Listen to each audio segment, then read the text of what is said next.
Hello folks, welcome to day 81 of the Streamer Day Challenge. What? Why has that decided to break? I test the stream stuff before I go live, and my chatty was working perfectly fine. Why is it now not? What has happened in between?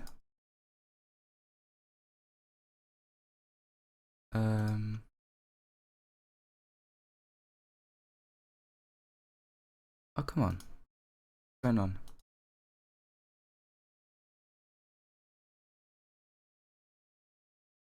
Bear with me. We'll get this working again.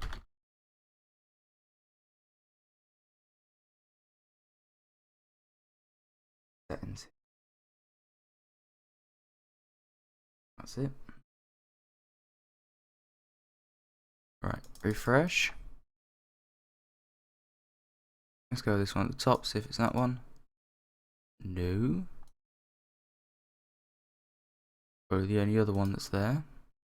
No, apparently not. Apparently the window's minimized.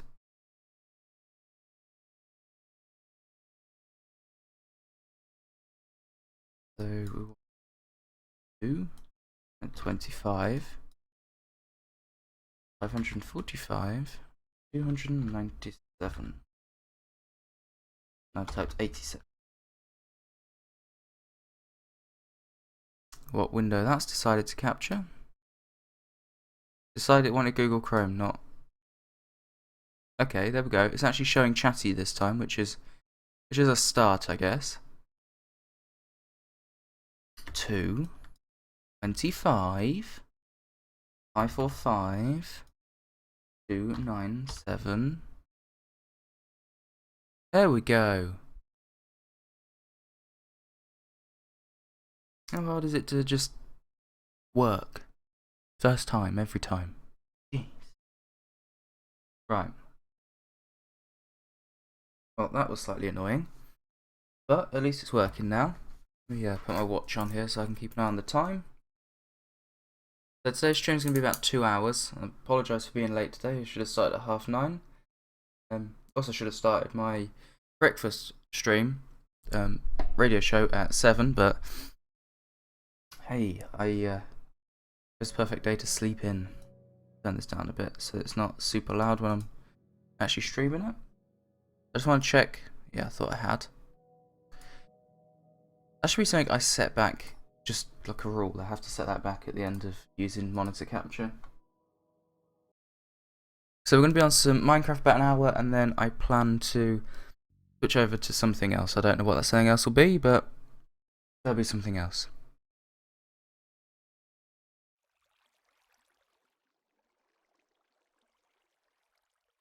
Oh, I thought for a second I wasn't even going to get into this. So what I plan to do today is... why does it feel a bit laggy? No, it must just be me. That's the FPS. Yeah, finish the track. Along this bit, we're going to have track on the left up until here, and then we're just going to go straight off, because I doubt any mobs are going to walk on.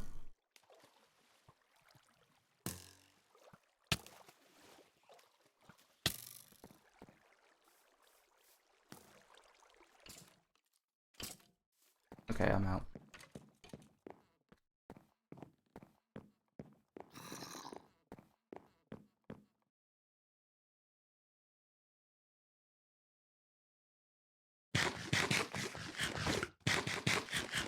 As I was saying, I doubt any mobs would walk onto the track from the water. Not saying it can't happen, but I feel it's less likely. Oh, have your arrows. Oh, maybe it died. Oh, so do I actually have? Yes, I do. We'll start with that one.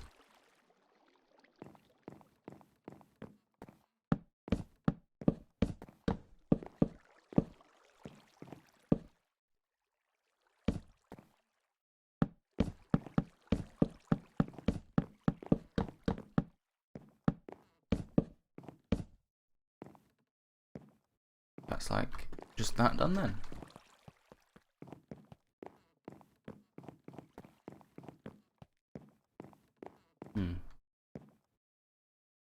Yeah, we'll leave it like that. Also, we're not going to need any fences along here because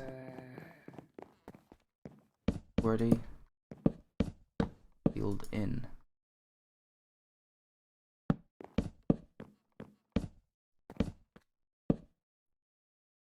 Didn't think that I'd place anything then.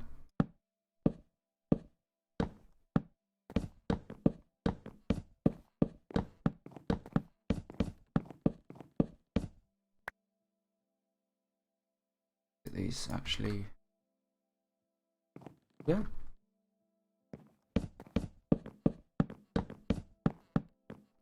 Ooh.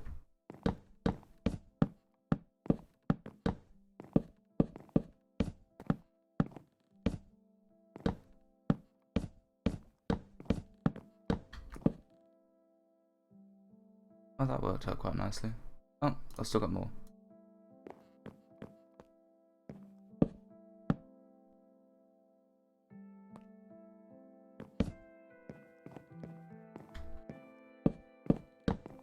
Not really much need for it there, but might as well put it there anyway.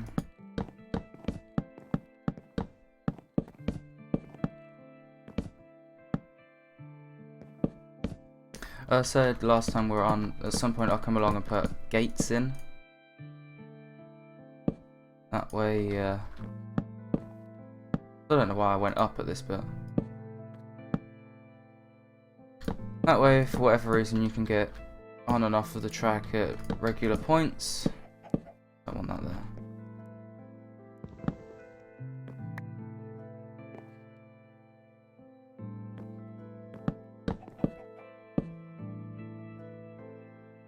And I don't have any more. Do I have actual, an actual cart? No. Why do I have one of them? The fence, I'm hoping for the most part will keep mobs off of the track, but the main thing I'm trying to keep off the track is the animals. So that's what the fence is going to come in.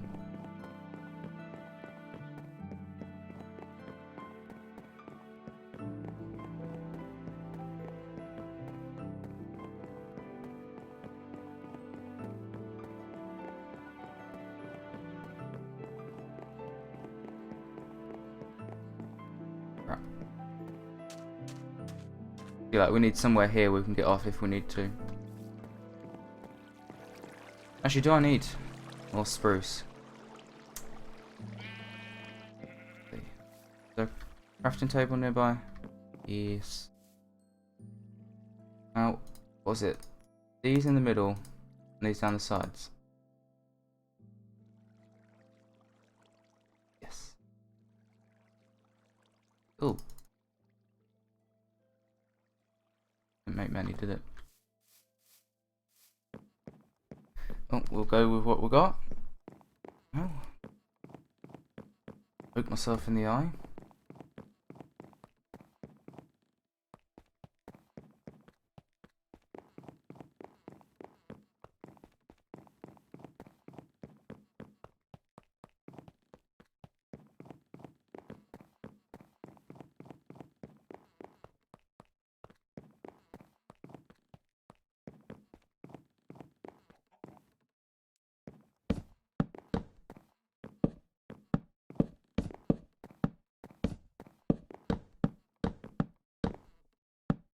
The footage I recorded last Monday from AdventureCast recording session with Scott.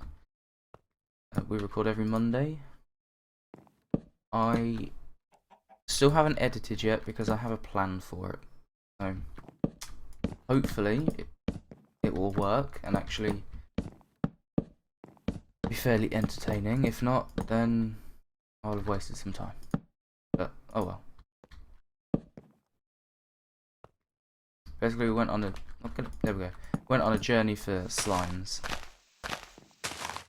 So see how that went.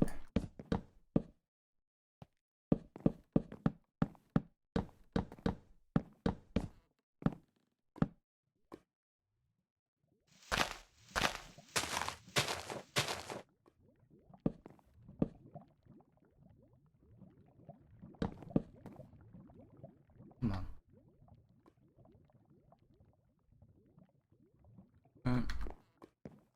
Where's my minecart anyway? Why don't I have that?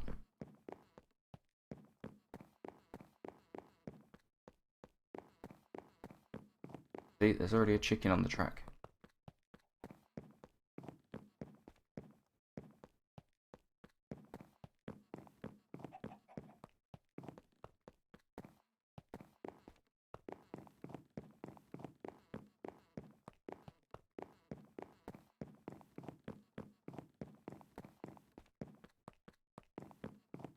It's under 2 weeks now until the 24-hour stream.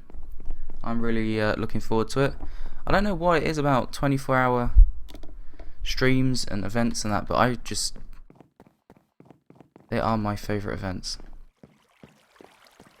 Oh my god, I want the tree farm.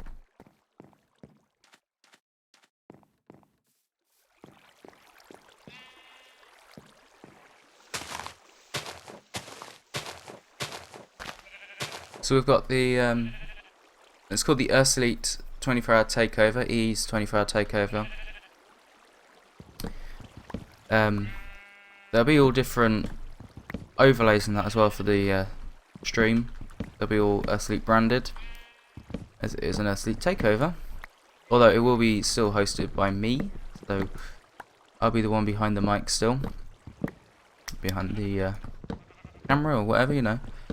But I will be joined by Scott. He should be with me hopefully for the full 24 hours. If he wants to keep his radio slot, he has to be with me for the full 24 hours. And maybe some other Ursulite members. Hopefully some other Ursulite members. It is a community-wide event.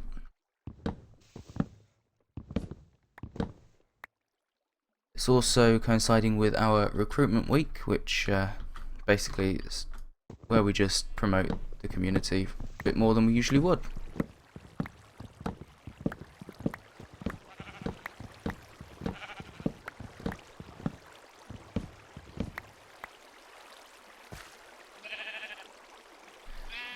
But as always, I am super excited for that.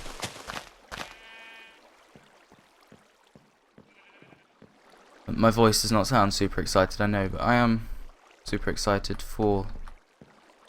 Well, that's quite tall. Let's go from the top for that one. I am super excited.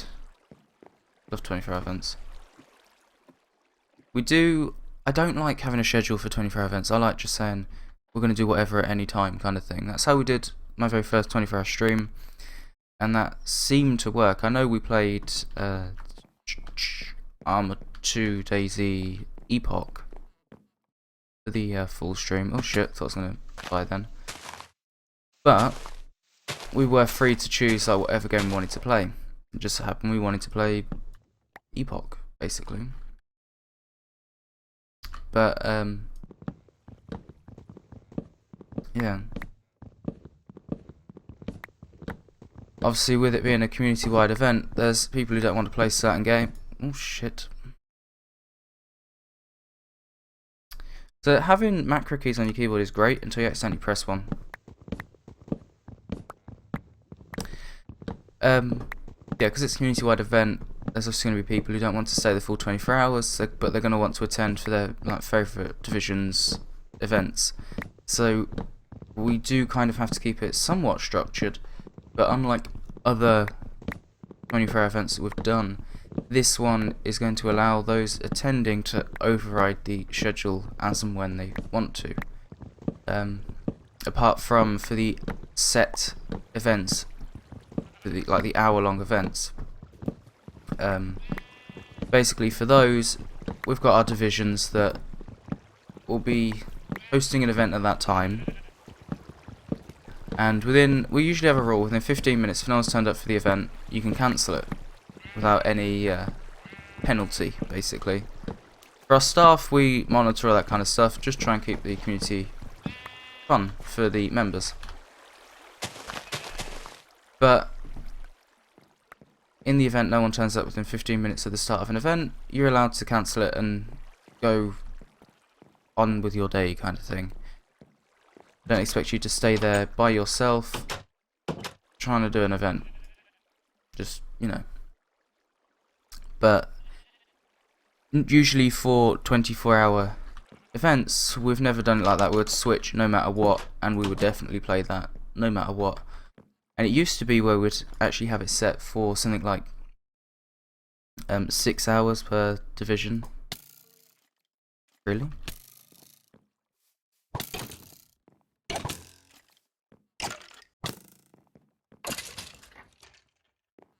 Hey, give me your XP. Hit me with an arrow. I should probably go back to base at some point to get some food, actually. Yeah. So let's make some sticks here. Actually, we had sticks. Now we have more sticks. I guess. And we can't even make as many as I would hope from those sticks. Wow. Oh wait, look, we've got more spruce wood.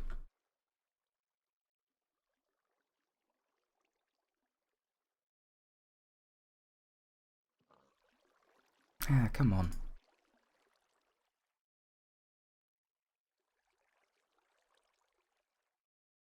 Really, there was still... Okay. Cool. Oh, you're a pig. Hello. As I was saying, yeah. So, usually for 24 events, we had a really small schedule that was like 7 till like 1 AM, 6 hours would be one division, and then from 1 AM till 7 AM would be another, and so on and so forth. We've switched that up to where they only have an hour-long event that they have to plan for the 24-hour event. And within 15 minutes, if no one's turned up for that, if those who are attending don't want to play it, if anyone within 15 minutes doesn't turn up, we can actually cancel that event and carry on playing whatever we're playing, or move on to a different game. There's also sections in the plan that we've just simply called Player's Choice. That'll be those attending, maybe even those on the stream can suggest games for us, but it'll be down to whoever's there at the time to decide what we're going to play. There's also a new temporary rule I've put in place, but hopefully I won't need to ever exercise that new power I get for a 24-hour event. For a 24-hour event to be successful, I feel you need a fun environment and keep your mind engaged. So, for me, whilst I like playing Minecraft, I'm not playing Minecraft for the full 24 hours.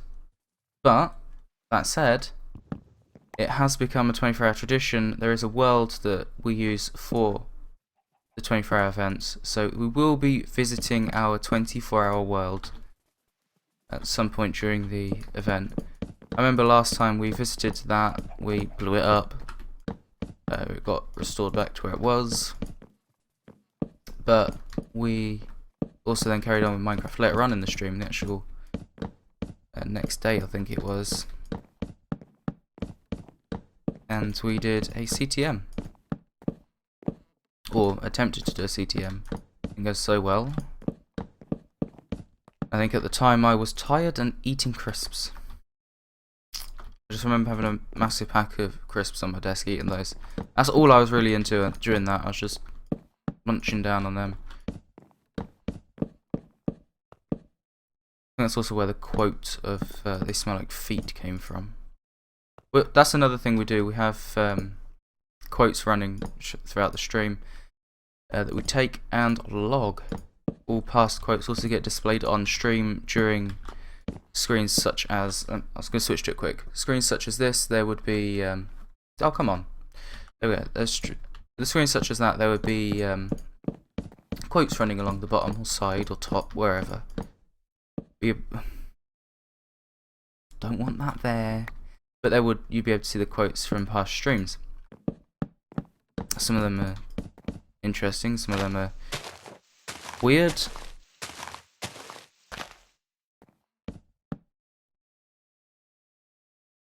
But hopefully all fairly amusing.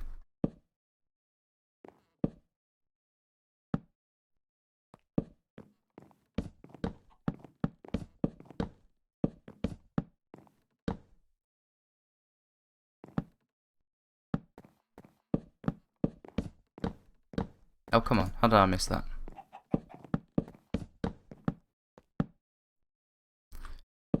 So, if you've never heard of Earth Elite or our 24-hour events, then wouldn't be surprised as we're a fairly small community. Basically, we do them to promote the community, but also the April ones. But we do 2 24-hour events a year. April ones coincide with the end of our year-long donation drive type thing. So we add in little perks that people can get for donating to the community. And those are things like being able to give the senior staff orders to do something embarrassing. This year we're actually adding in something new that we've not done before. And that is milestones for the senior staff actually attending.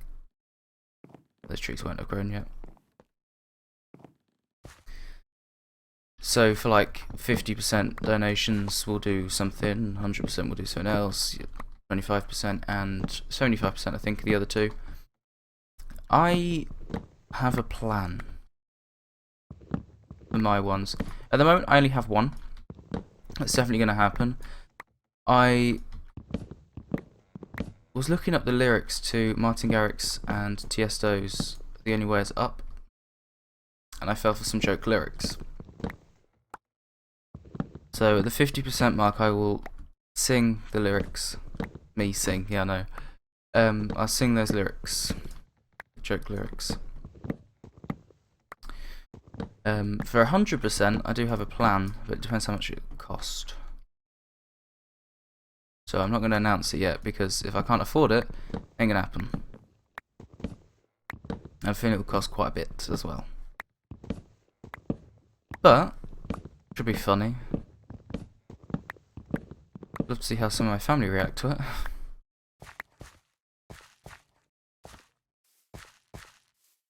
Whoa, there's a hole. I did not realise we were going over what I've called Krupa Canyon.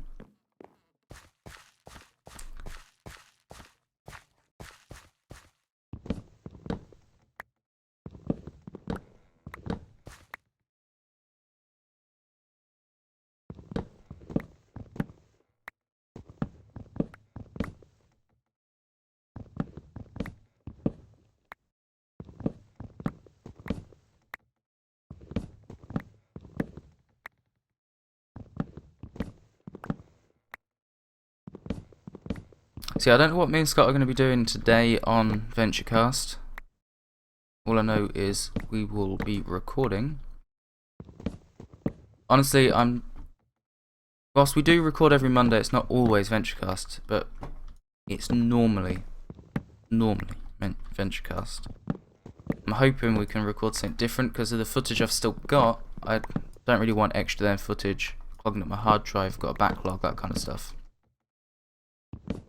Oh, something I did forget to mention about the 24-hour event / stream. I start my streams Monday through to Friday at 9:30 AM. I know I was late today. However, Fridays obviously will not start at 9:30 AM. I say obviously, it might not actually be that obvious. Friday the 1st stream will start at 7 PM and go until 7 PM Saturday. Full 24 hours. I'll be classing it as 2 days, because it technically is 2 days. I stream for 5 hours on the Friday and 19 on the Saturday? I want to say 19, I don't even know if that's correct. Terrible maths. But I feel that should sufficiently cover the 1 hour a day stream. So there will be no extra stream on the Friday or the Saturday. There will just be that one long 24-hour one. Sunday there will be one, hopefully at 11 AM as usual. Well, Sunday there will be one. I'm hoping it will be at 11 AM the usual time, because of course I can't not do one, otherwise I failed the challenge basically.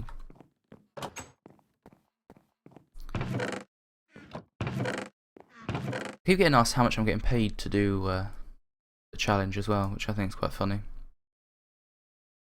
How much do you get paid if you complete it? Nothing. How much do you think I'm getting paid?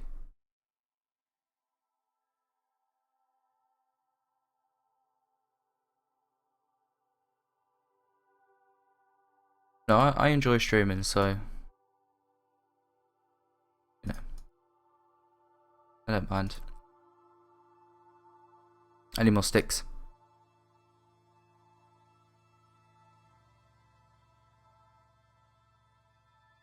$64, $64, $64, and $64. Let's see how we do with them for now. They're getting dark. Yes.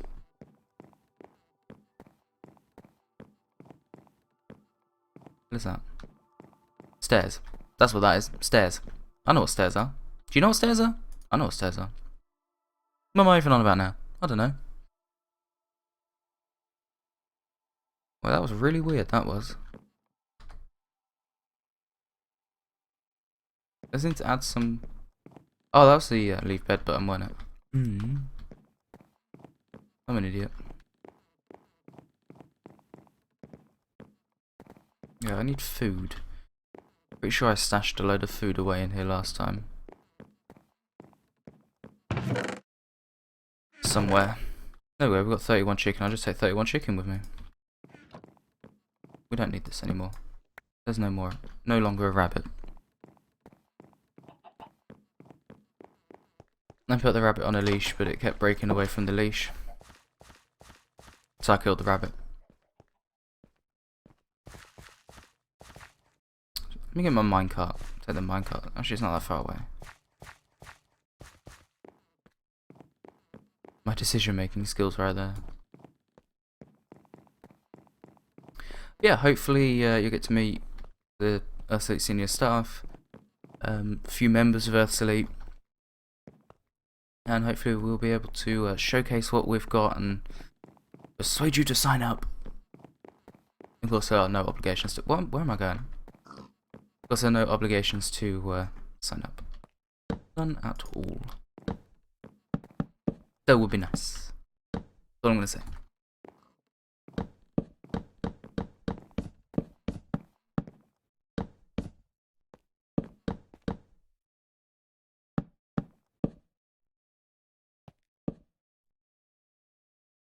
What I think would be quite funny is if we hit the follower goal during the stream. So of course at 100 followers, do you see the goals there on the right? I don't know why I'm pointing, you cannot see me. That's weird. The follower goal, 71 of 100. As we hit 100 there will be a 24-hour stream. So if we hit that during the 24-hour stream on Friday the 1st, I'm going to have to... organise another 24-hour stream within 2 weeks of that 24-hour stream.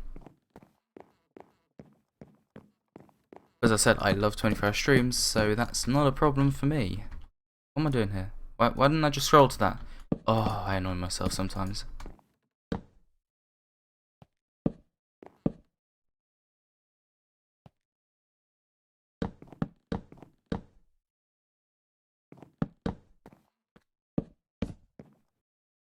So yeah, if you want to see me do 2 24-hour streams within the space of 2 weeks, you know what to do.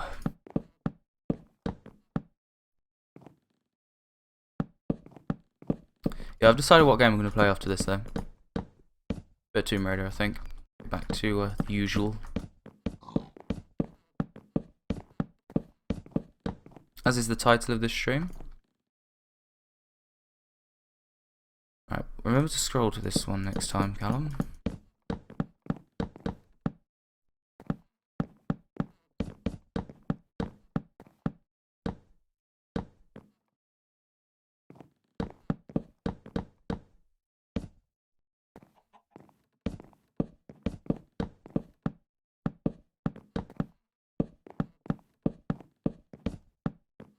I might add some of the gates just over Creeper Canyon, so if you need to get off, you just have to fall into the canyon, basically.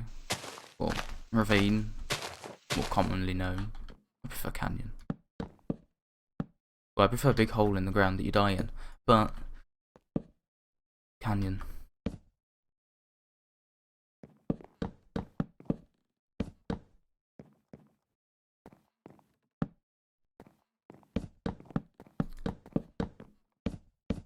Never forget following Kanyo back to spawn. I get lost easily, so I was following him back to spawn. Step for step. Turn for turn. And as it turned out, fall for fall and death for death. He ran straight off the edge of canyon ravine. Straight into it.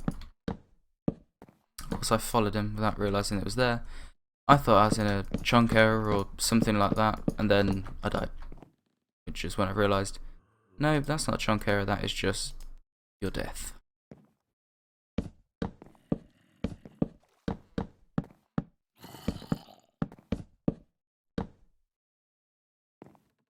How close am I to spawn? Jeez. Can't believe I've gone through this much fence.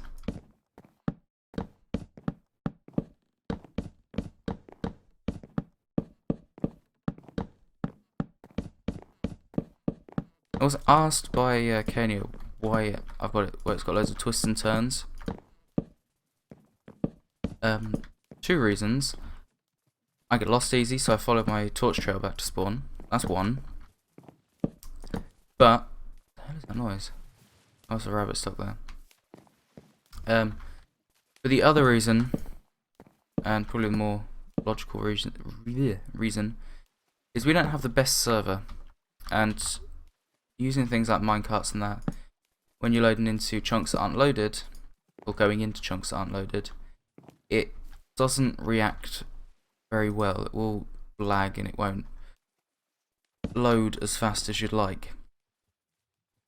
So the twists and turns just give it that extra time to load the next bit, because we're staying in chunks longer, basically. It also stops the server from crashing.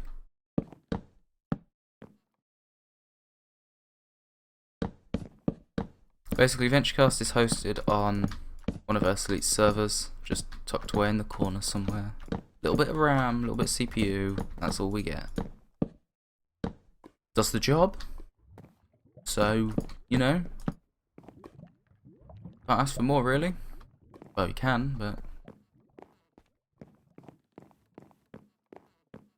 apparently I need food.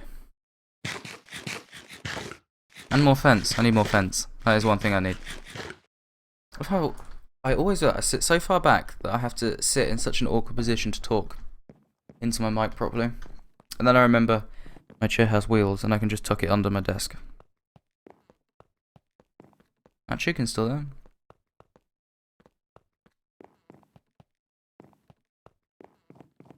But yeah, these little bits back there where I've gone up one and then down straight again, they don't really serve any purpose. They would just, I don't know why I did that.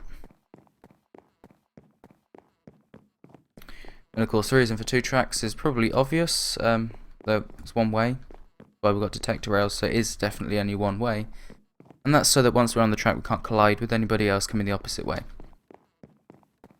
Not that there's very many people on here for that to happen. But, you know, gotta be prepared.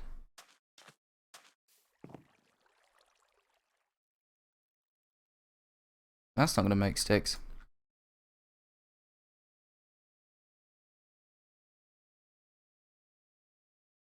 We're really not gonna make many dents here, are we?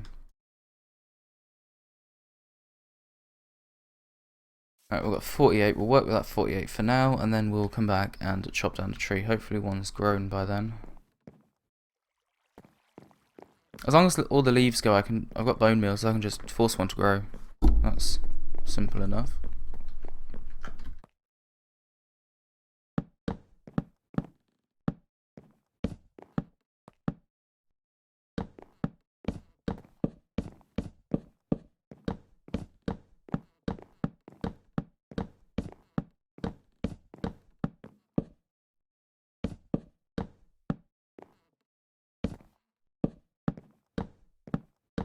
And out.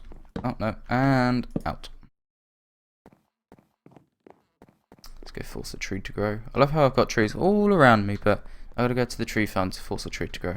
Instead of cutting one down that's already grown, nah, I gotta use bone meal and grow one.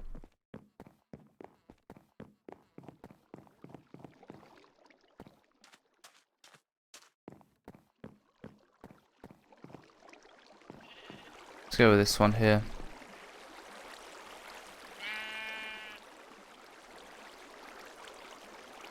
Whoa, you popped up quick, didn't expect that. Complied with the bone meal, I guess.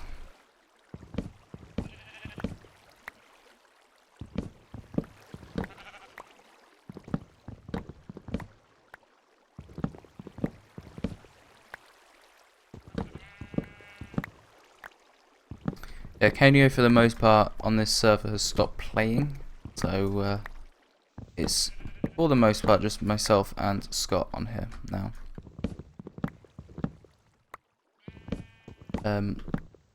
He might be back on one day, we don't know.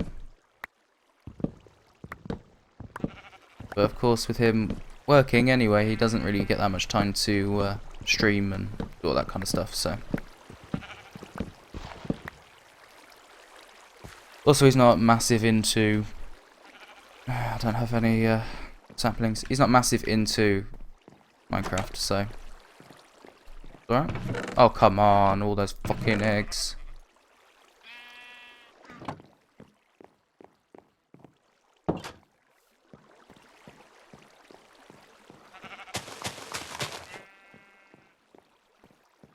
I'm only going to put a little bit of bone meal into these trees, because last time I could never get them to grow.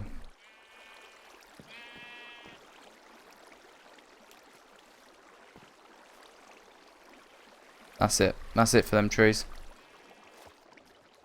Don't know why, but those trees just don't like growing.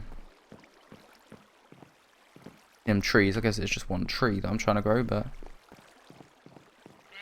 No. Apparently this... Well, I was about to say this tree doesn't want to grow, but... Almost lost my face.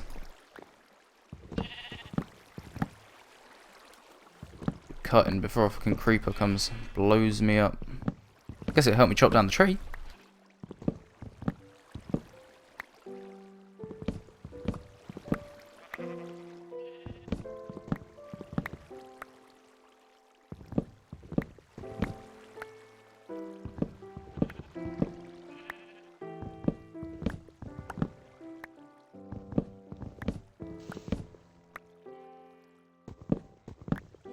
We also need to go mining again at some point because our diamonds are down to I think about 5.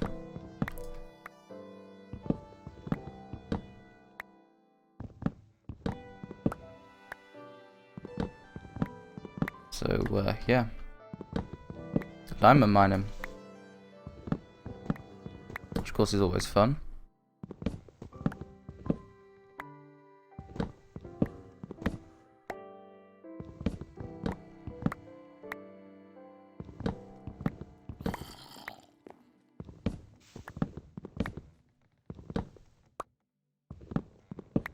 Oh, if anyone follows the AdventureCast podcast that I do with Scott, it's all about well, AdventureCast, this, the radio, Ursula, SSRF, all that kind of stuff. It is released now on SoundCloud, soundcloud.com /venture-radio. If you want to check it out, no, you can do. Or if you follow it, and you know it's now out. To apologise about it being late. There were issues with mic recordings and all that kind of stuff. All sorted now though, and it is out. I have a bit of a problem with the actual audio itself.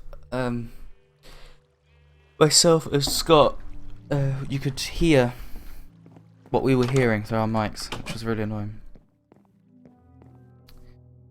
Not sure how we can overcome that, but I mean, I managed to sync it up to the loudest mic, which was mine. So this wasn't too bad. Let's make a few sticks. What was that?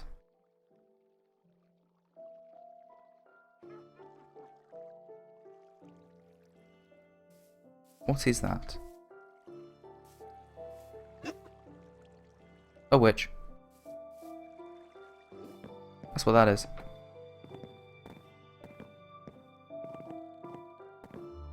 Oh, there's my mine cart. Where are you going? Get out.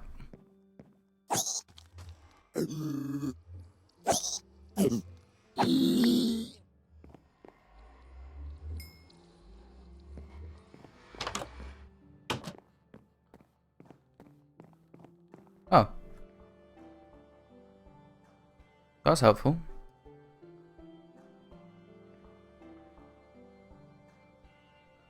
How long that's been there? I just realised it's there.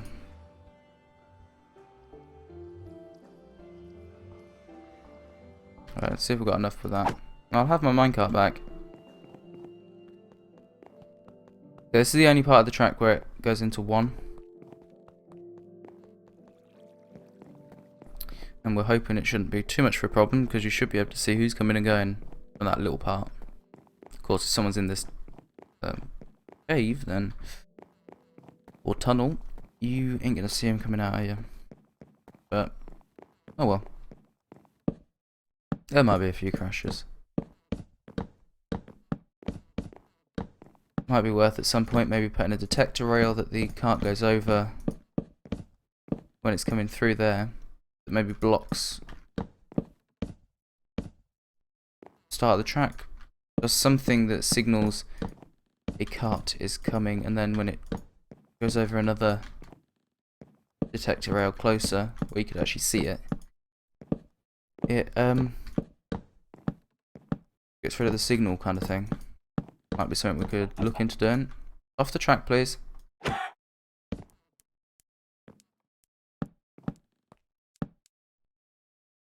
Off the track, please.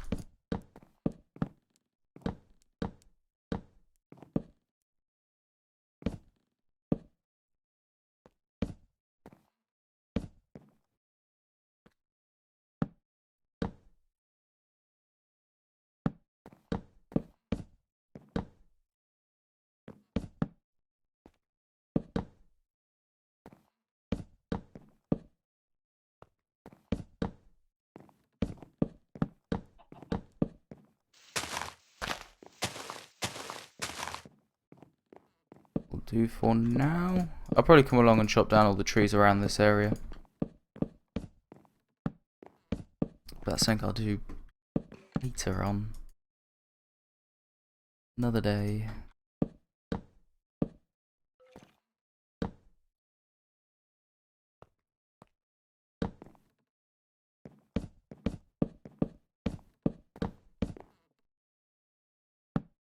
Wow, I can't believe it's almost been 45 minutes.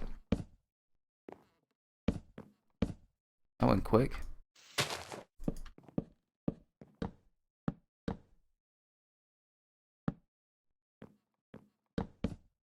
And then I say no more. I don't think there's much else I can say about the for our stream that's coming up.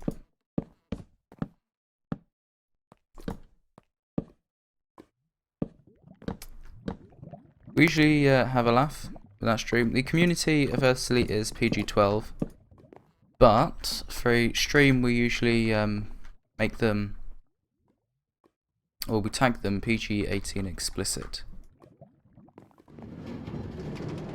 which basically, well, exactly as it sounds, basically. Not suitable for younger audiences.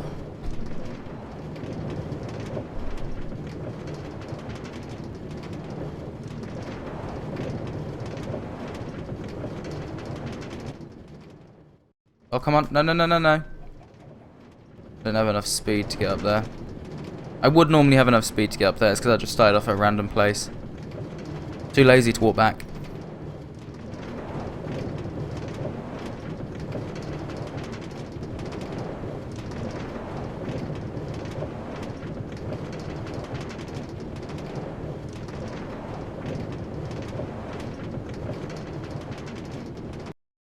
There we go.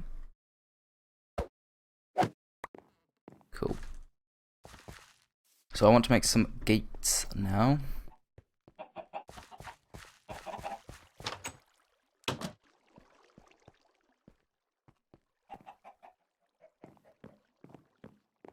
Yeah. Oh, there we go. If I remember correctly. Oh, sorry about that. Gates are. I'm gonna need sticks. Yes.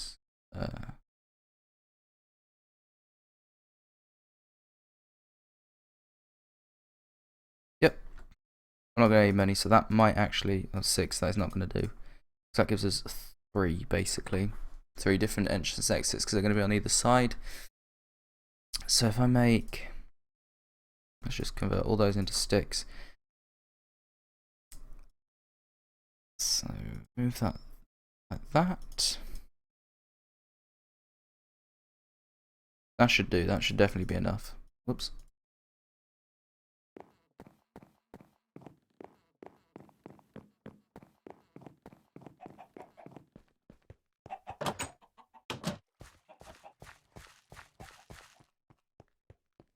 What I want to do is, it's in case, like, for whatever reason you're stuck on the track. Also, you're able to then, if you don't have a minecart, you can just come along and run.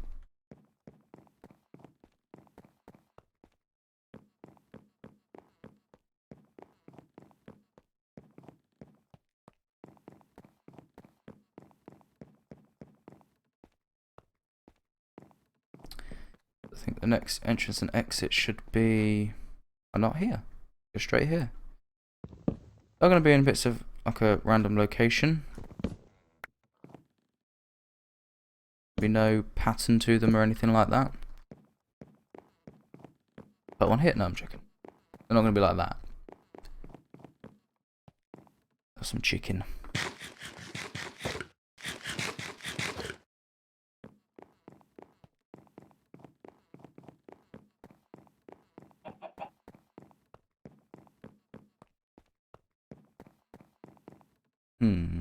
No, I can't go there. Actually, do you know what I will do? Instead of playing Tomb Raider, because after I said I'm going to play Tomb Raider, really didn't feel like playing Tomb Raider, I will do a bit of FSX. Because I've got to do a check ride, board a 777, as myself and Shoot are doing that US tour, but we've got to fly to the US from the UK, so I'm taking a 777 to the US. And everyone else is trying to persuade me not to take a 777 to the US.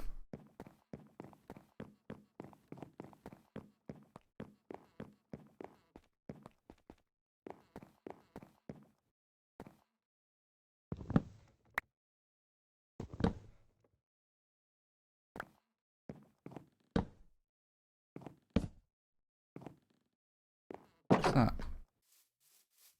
Is that a sheep? A sheep. Sheep. A sheep. Don't know. Don't ask. So I might have another one up here. Just before the water, and then the next one will actually be up at spawn.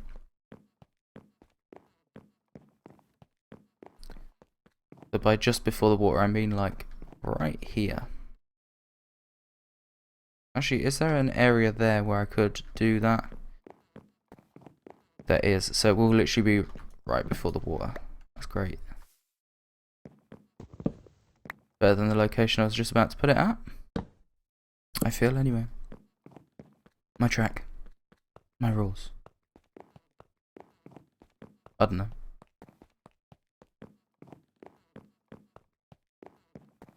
Yeah, for whatever reason, if you find yourself stranded on the track, you can then get in and out, obviously, with these gates. Now, this is where it's going to... I suppose we could do... Not that. We did it there. We could then put one there as well. I think I prefer doing that. And then just put normal fence back there. Oh, where am I scrolling to? Then we can just walk straight on through if we needed to here. Though, I know this doesn't really take us to anywhere, but there we go. Right, let's head back up to base and I can put all this shit away.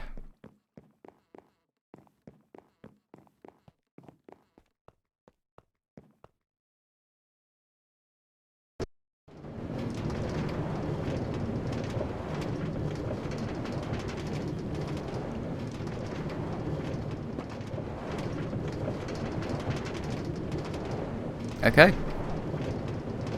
We'll get up to base now.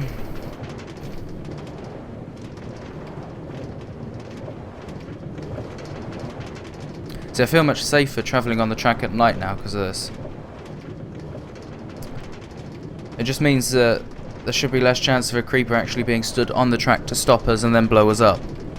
Whilst I know a creeper would very likely still blow up on the other side of the fence, we're going to be going past. I don't know, if you go past a creeper on a minecart at this speed, it doesn't usually blow up. I know that's how it was in the previous versions because I've done that many times. Like right here, there's a zombie, can't get me, can't block the track.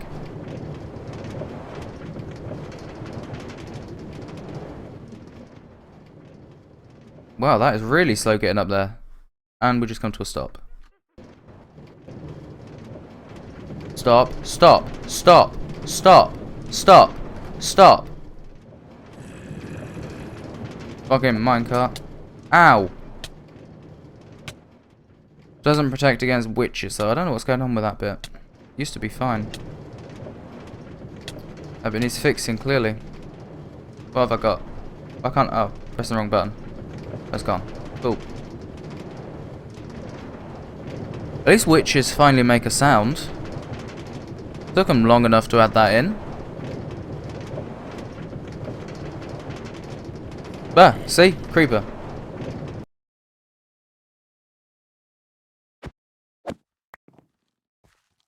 Of course now that creeper is going to be coming for me.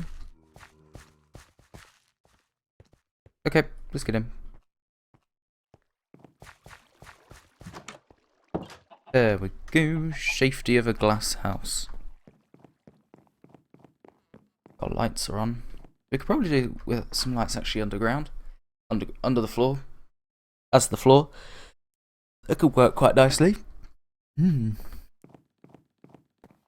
don't know what we're working on today. I'm probably going to work on some kind of storage system. I might dig back a little bit more. Actually have a full-on storage room. That's if we record VentureCast today. I don't know if we will be. So I'm just going to clear a load of notifications from my watch. Okay, so we don't need any of this anymore. I have any of that in there. Any of this anymore. Oh, I want that. I have any more in there. This is why I need more storage. Or better storage, I guess. Because I just keep going up against the... I can't fit any more in there. I can't fit any more in there. I actually can't. Guess I carry these gates around with me now then. Unless I missed a slot. No, I didn't. I'll have the glowstone though, and I will shove those gates in there. And then the glowstone can go with what I thought was other glowstone that we had somewhere actually, but you see, this is also what needs to be sorted, because look at that. Things that could probably be condensed into like a stack instead of 50. Oh, come on. How close do you have to be to the bed to actually sleep? Okay.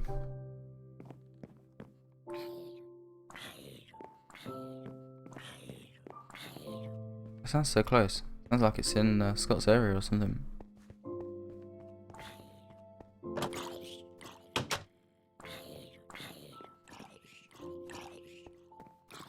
No. Okay, well. I think I'll call it here for the day on Minecraft anyway, not the stream. Just Minecraft. We'll log out looking over the balcony. At the balcony. We're looking at the balcony. We're not stood on it, we're looking at it. I don't know. disconnect from the server there. So what I think we can do now is if I get my check ride over and done with, that way when it actually comes to doing the flight, I should be ready to go. Now, I have never flown. Well, that's a lie. I have flown the 777 before, just not for long. It was actually like a test to see if the aircraft worked.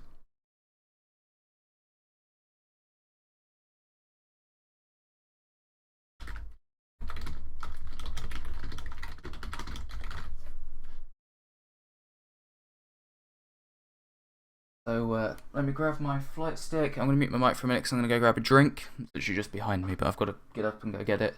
And then we'll be ready to go for this check ride, I guess. Back in a second.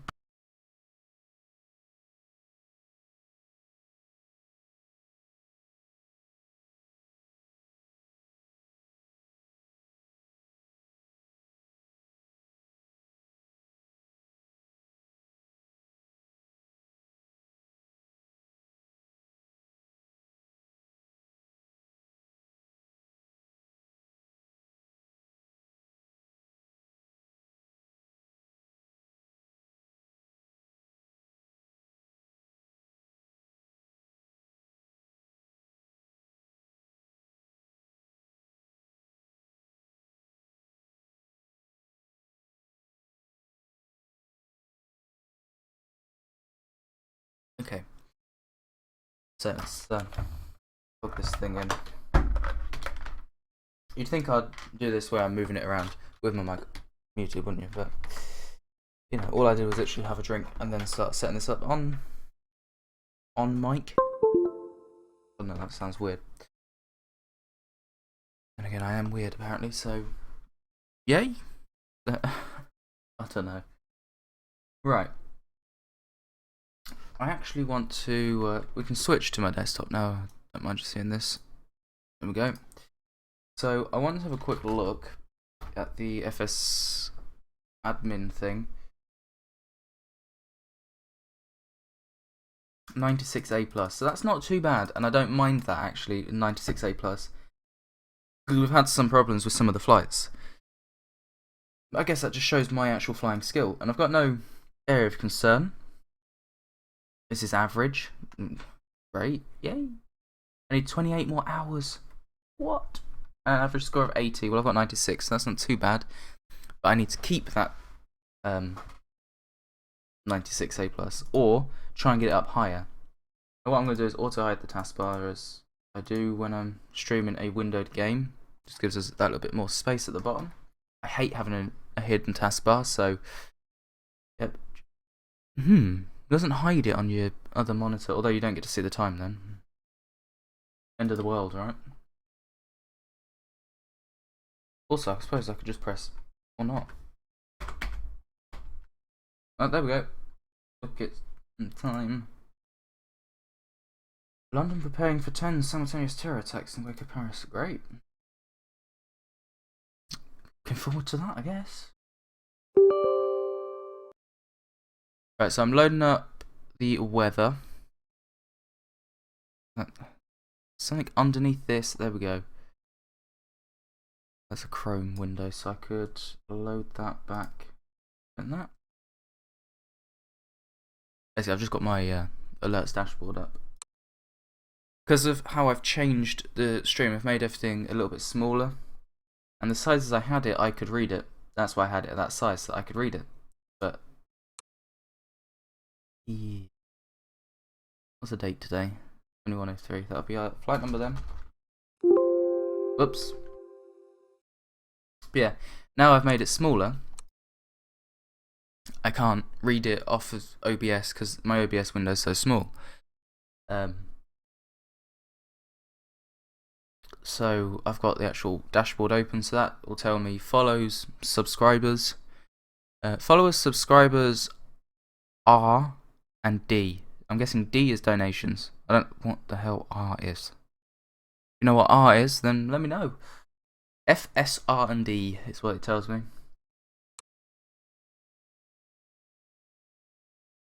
No. Press tab, EGNX. I always do my check rides at my... This is a large aircraft, so... Parking 10, I guess. Is there a gate 10 as well? Shit, there is.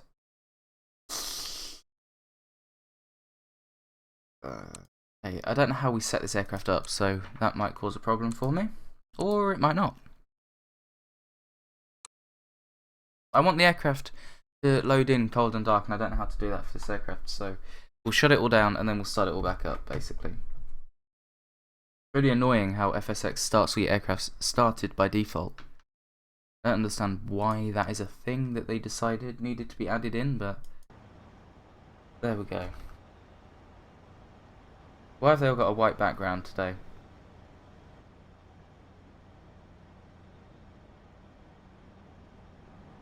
I suppose we could just go with it with the aircraft started. Why has he got us? I say he, I could have a female first officer, we don't know. I'm presuming at this stage. But, let's see if we can... Let's actually have a look at this, because I don't know what this does. Because it's so small, I can't actually read it. Whoa, that's now probably too big. There's no passengers or anything, so...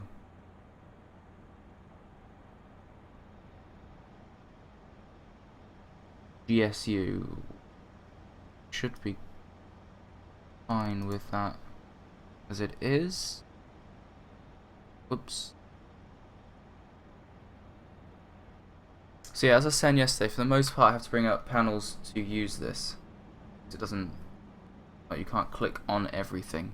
There's only... Oh, shit. Only certain things you can click on. As soon as I start FSX, I just start hitting my mic. But even the lights I can't click on. These ones I can. I suppose is good. But I can't use the passenger signs. Right, what I want to do, start with, shut down the engines, go to our overhead, shut off the hydraulics, shut off the fuel pumps,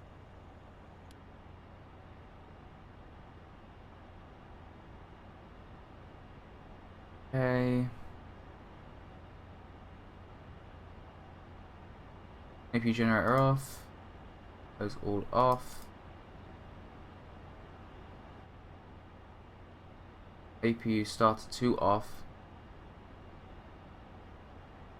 ADIRU off. Window heats off.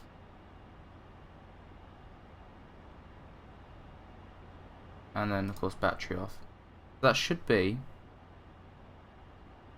for the most part. I mean, there's some things that are still on, which should probably be off. It's not as realistic as a PMDG aircraft. I would love to have a PMDG 777, but that's like, what, 60 quid to buy one of them, so that's happening anytime soon. What is that at the back hanging up? Why is it like bags that are just hanging up at the back? Torch there, I think that's a torch. That's an axe. Fire extinguisher. That's a yellow thing.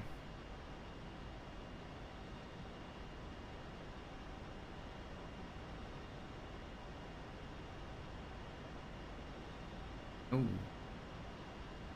Oh, right, so let's can we use these switches? No. So we're going to go into instruments, and we're literally just going to do the opposite of what we just did. I want to actually start it up from start. Oh, before we do that, actually, instrument panel, overhead lower. What have we still got that's turned on here? That should be off. They're all off. Wing anti-ice is off for the most part, but we're going to make sure it's all off. Okay. So we'll have the battery on.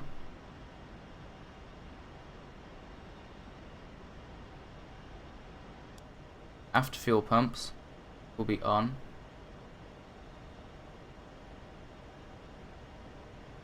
APU to start.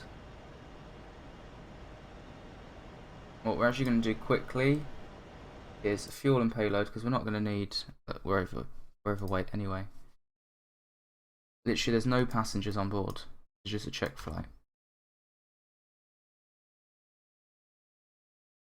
So used to doing this with the what should I call it? That was really informative, wasn't it? So used to doing it with the PMDG thing. Right, 0% in there. Left will have 50% because we really don't need that much. 50%.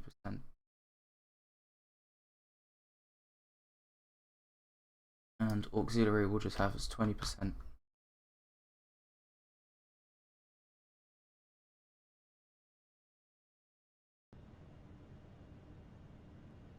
Right.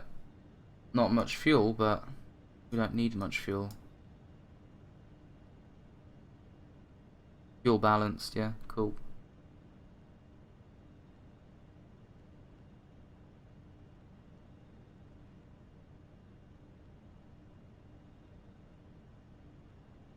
Is the APU generator actually on? Like, is the APU running? Did that actually start up? Does anybody know? Let's find out. That says that's off now.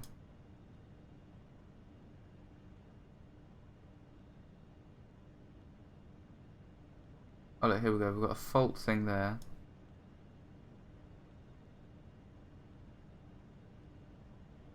I don't know. Does it need all of the fuel pumps on?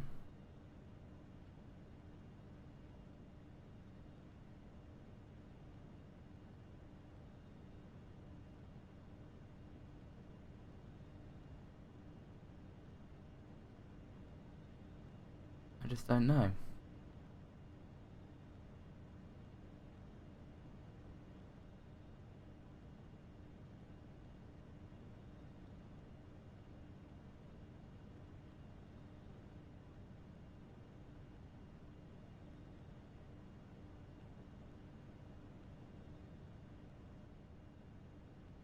APU generator on. Okay, so we can take external power off. I'm guessing that GSU, we needed the ground power, I think, to start the APU. That's what we were waiting for. Hosky util. I'm guessing this GSU we can have off. I think that's ground supply unit.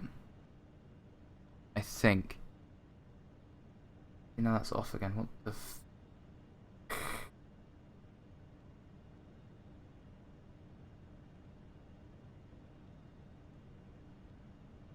APU start.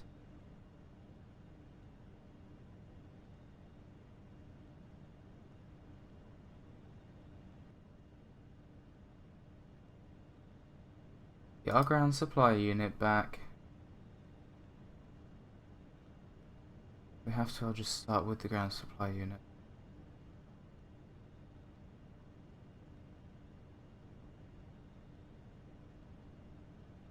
Right. There's the APU generators on, but is the APU started? Can you tell me this information? Ah, what was that thing I had before? What was this ground handling? Oh. We'll taxi as we normally do it. The SP panel, was it? Yeah, that was it. For center checklists. Flight instruments checked. Oxygen checked. Logbook is checked. Status checked. Fuel checked. Parking brake is set. Passenger signs. Right, we'll go through the checklist. We'll follow it through. That will probably actually help quite a bit. Where's overhead lower? Passenger signs on. Altimeter set. Flight plan loaded. Trim. Next checklist. Doors are closed. Flight deck door is locked. Throttle levers are idle. Beacon is on. Fuel control switches are on cutoff.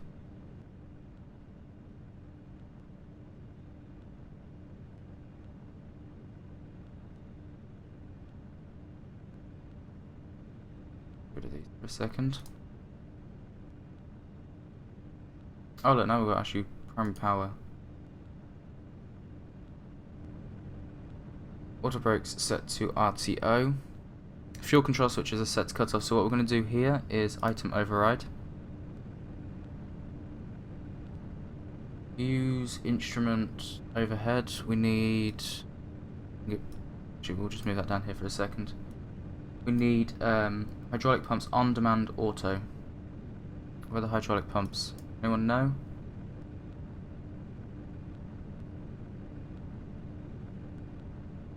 Oh, here we go.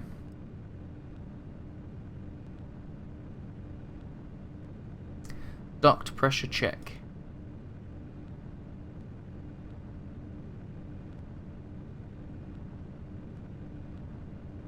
Duct pressure checked.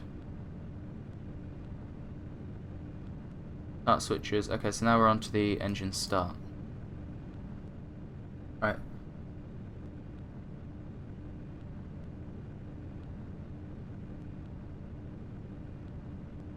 APU still running properly?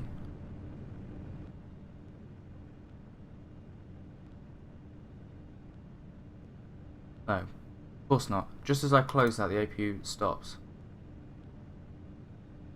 Overhead, we'll just keep using the external power to start the engines. That's what we're going to have to do. Okay, start switch to start. That's what we're going to do now. We're going to start the engines.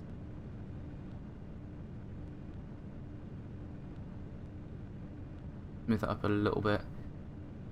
I need the overhead lower here.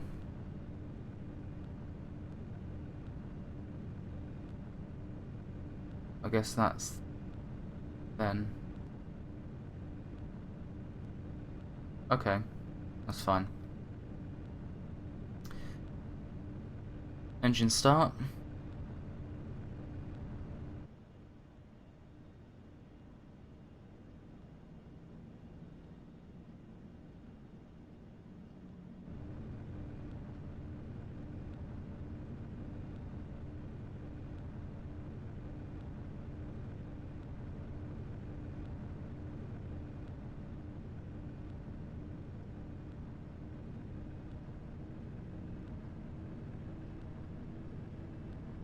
Into check, fuel flow check, oil pressure check.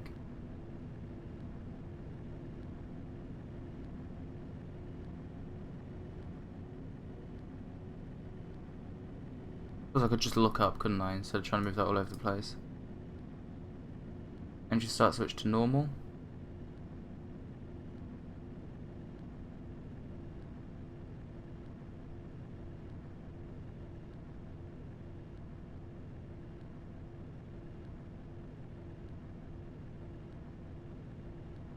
Engine start switch to continuous. Engine or left engine start switch.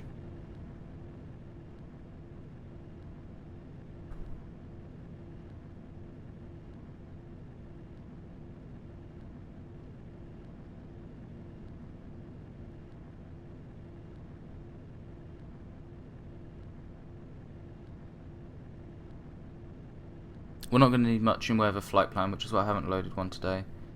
Should be interesting though to figure out how it works. That'll be something I'll figure out at some point.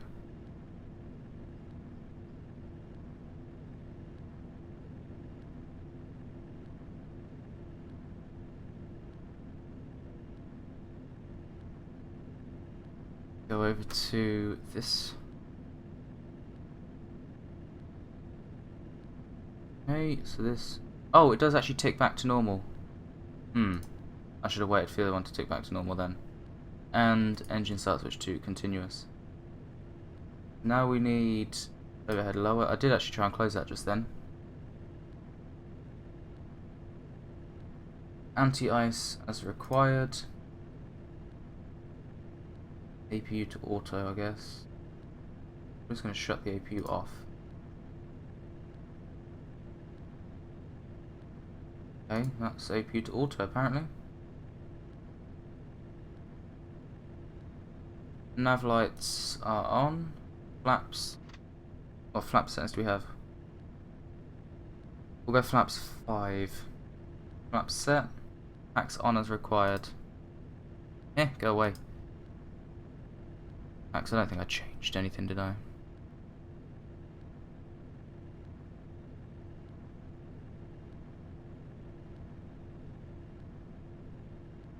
Right back, yes. We'll do a recall. Oh, we don't actually have that thing. We've done the recall then. Flight controls.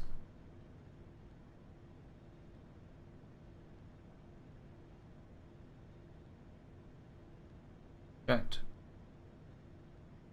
Right, let's see, because I want to figure this. Oh, hang on. We don't need some of these things anymore. Overhead. We should be safe to cut off the ground power. We turn the APU off, please. Like to off, you know, actually off. No? Okay. So we're good on the power we have. Those should be, backup generators should be on.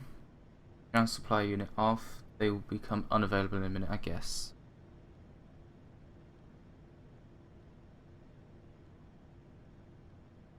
Closed. So what I want to look at very quickly is the FMC here, because here there's no plan. Use FS menu to load flight plan. So if I just very quickly, do have one. There we go, East Midlands Heathrow. If I did that, no, I don't want to move it. Yeah, that then. Okay. Cool. I can't actually type anything into this.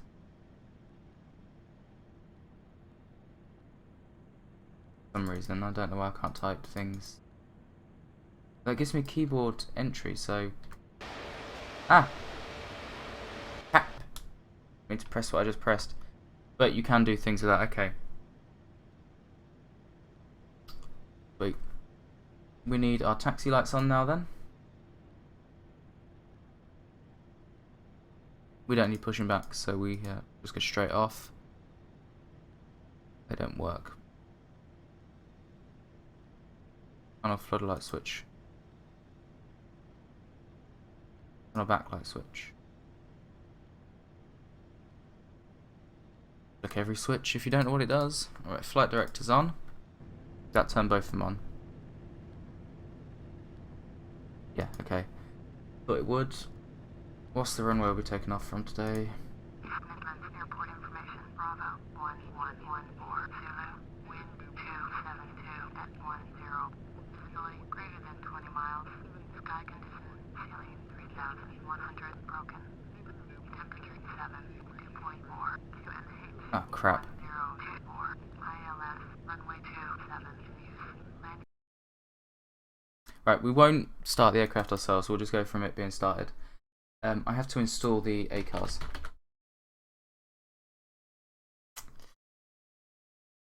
Yup.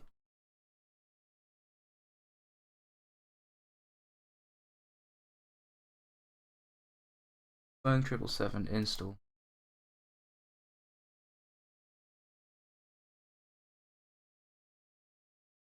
Underground handling. Installed? Yeah. Right. That was my bad there. We won't start the aircraft ourselves this time, we'll just go straight from how it loads us in. That should be the aircraft setup for the most part.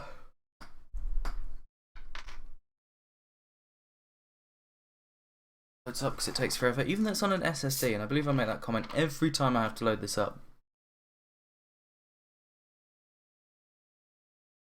Oh, there we go. Just decided to actually drink. Of course. What else? I'm just trying to move my pop filter a bit there. Move the mic back up. Okay. 777. Sorry about that. Didn't realise I'd left it off. Or uninstalled, not installed it, whatever. But we should be good to go now.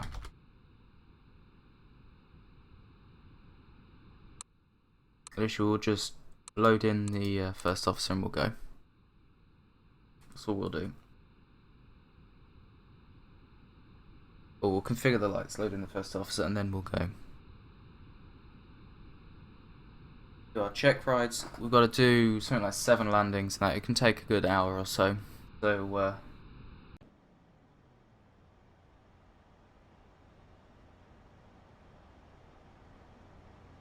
okay. So that's all setting up. We'll load in the thing. One thing I do want to check though is, yeah, nav lights on, taxis, turn-offs, all that kind of stuff will need to be on. Here we go, we've actually got the 8 cars now.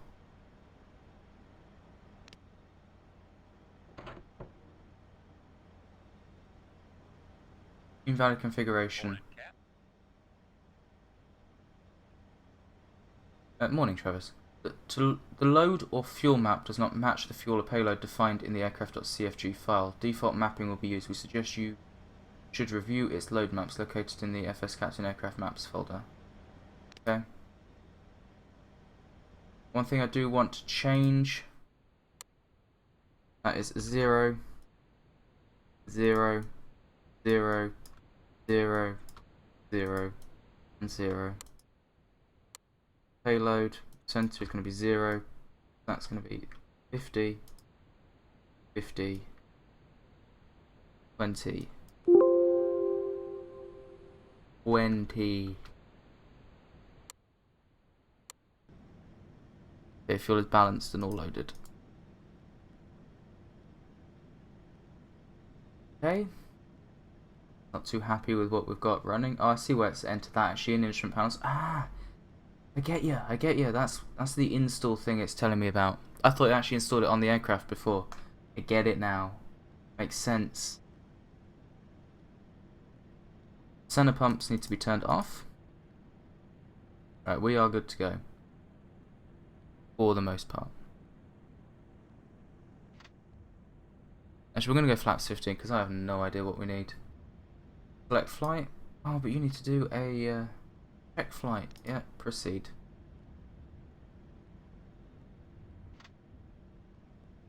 So you can see there what exactly we have to do. Why is the APU generator on? Never flown in an aircraft where you have to leave that on.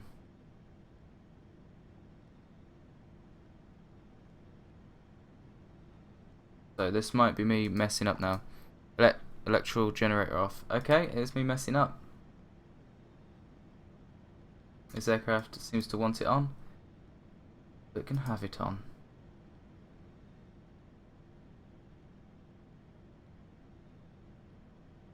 Okay, let's tune ground and let's get onto that runway and get going. East Midlands ground 2103 heavy with Charlie. Request taxi for takeoff. Touch and go. 2103 heavy. Taxi 2 and hold short of runway 27. Using taxiway Romeo Alpha. Contact tower on 124.0 when ready. Taxi 2 and hold short runway 27. Don't know why I asked for progressive taxi then, because I know pretty much my way around here. But oh well. We'll have 210 on here. For the most part, we're not going to be using this stuff. And here we'll have 4,000 set. Or 3,500. Let's set that instead.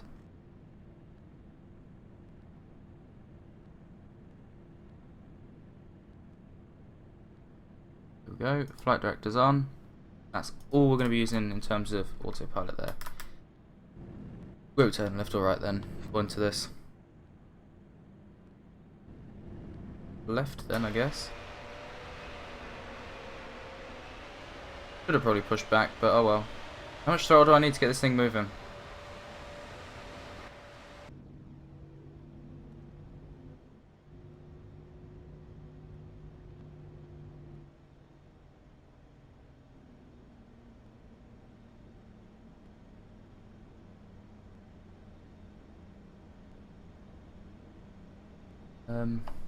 Also, I just wanted to check. Util. Let's turn the GSU off.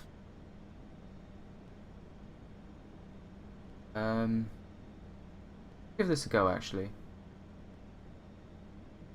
Maxi speed will be 18.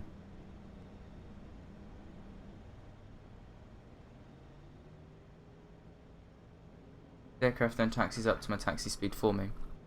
Or taxis up. Throttles up. Not that I like that much, but you know.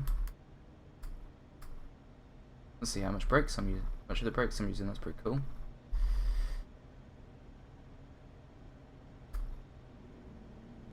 Is rather large aircraft. Let's turn this off. It's annoying me.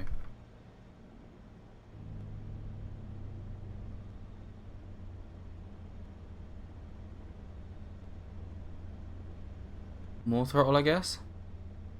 Bit more. It takes a second to pull up. Here we go. Come on. And we go. There we go.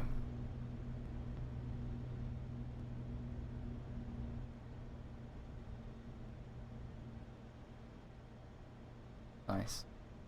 We'll close this. Yeah. Right, so we just got to get to the runway for takeoff. Then we shall attempt to fly this aircraft. And then land it. And then fly it. Stall it. Recover from a stall. Do a steep turn.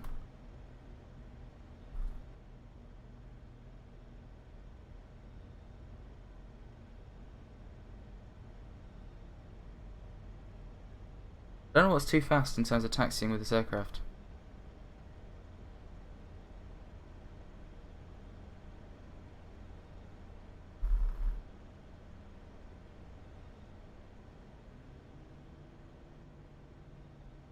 That's one way to get yourself some throttle. Throttle up to full.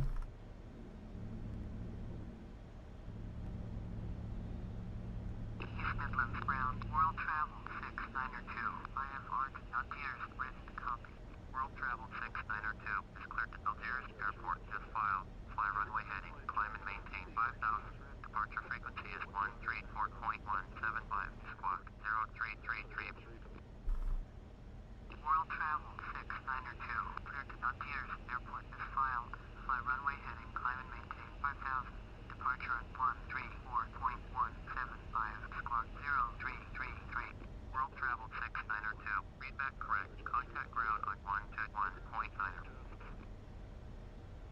Lock my chair in place so I'm not reclining as I try and fly. The TCAS is off apparently. We'll leave it off as I don't actually know how to turn it on in this aircraft anyway.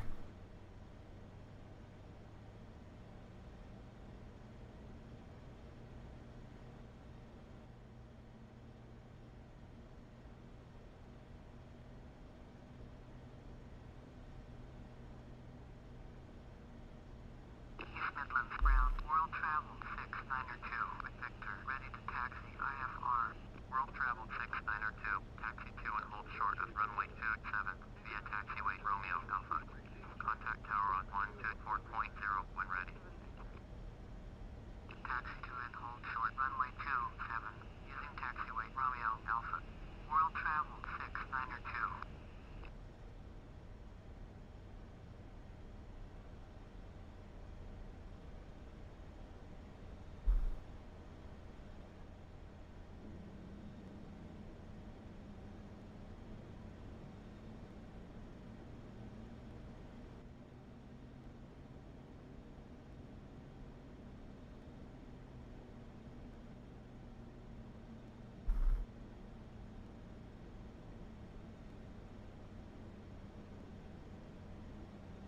Okay, tune the tower. East Midlands Tower, 2103 Heavy, ready for touch and go at runway 27. 2103 Ow. Heavy, cleared for takeoff, runway 27, touch and go, left traffic, approved. Cleared for takeoff, runway 27, 2103 Heavy.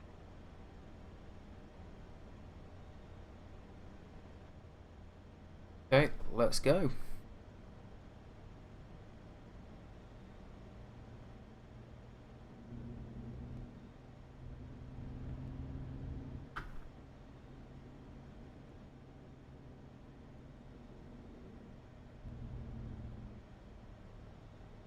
No, I don't even know if this runway is long enough for this aircraft.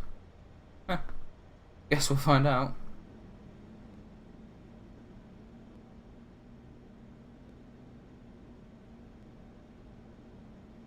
That's strange, those charts actually say runway 27.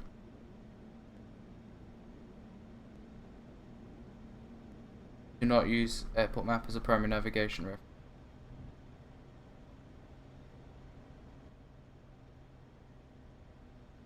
Okay. Well, as I can't get my center camera back. Oh, there we go.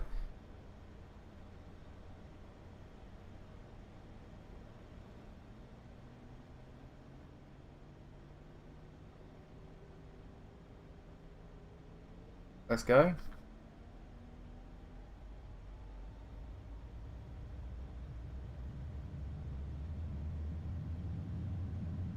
$80 knots. V1, rotate, V2. Apparently. Whoa. Whoa, red. Positive rate, gear up. Flaps up.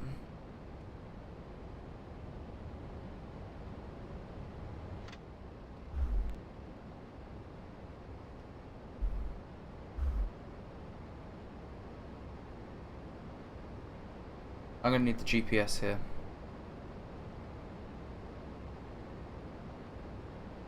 Fortunately, that doesn't show me the airports and stuff. But let's not slow down though. Okay, what I want to do is going to use the autopilot quickly. But we're going to have it hold us on that. Altitude hold switches on. Take it, the auto throttle just kicked in. No, I just disconnected it. Okay, if I move my controls, I disconnect stuff. Okay, we don't actually want altitude hold, we want vertical speed, sorry. Ah, wrong way, wrong way, wrong way, wrong way. Panic much. 1600 should be good. Oh, so we actually have LNAV and VNAV. That's going to be good for the flight. So we need to climb to greater than 3,000 feet AGL, so above ground level, for the tests.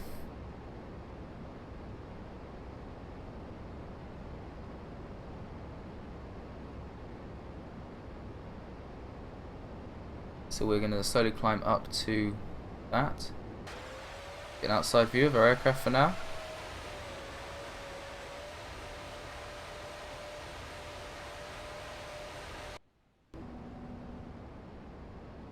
Okay. Destin Sky, walk over there. Just covered it up with that, as I pointed out. East Midlands Tower, world travel 692, ready for IFR departure, runway 27. World travel 692, cleared for Go takeoff, flaps runway 1 27. and we'll go flaps up at this point. I think we should be good with that speed. Runway 27. Now we're going to get the aircraft to level us out. 692. Then we're going to do a stall recovery.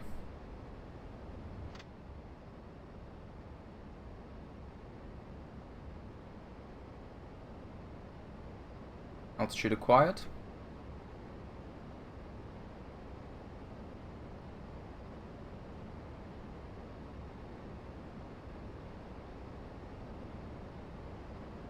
Okay, oh, I see the auto brakes were turned off. I didn't do that, but good. Right. I'd like to do a stall recovery. This test requires that you enter a full stall of the aircraft lasting at least 3 seconds and recover to a normal flight attitude without loss of more than 400 feet of altitude. Execute stall when ready, okay.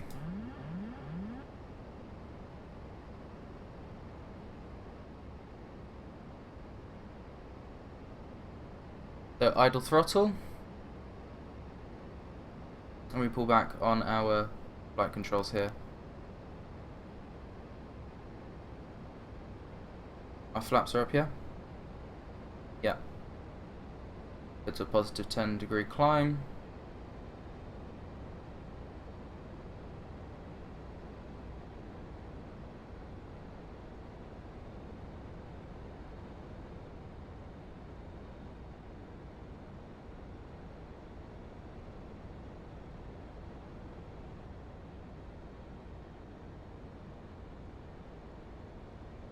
World Travel 692.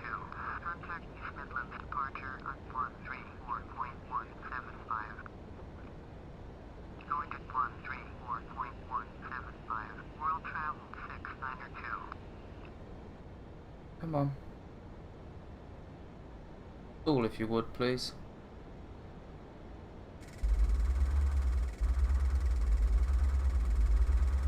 Execute stall recovery.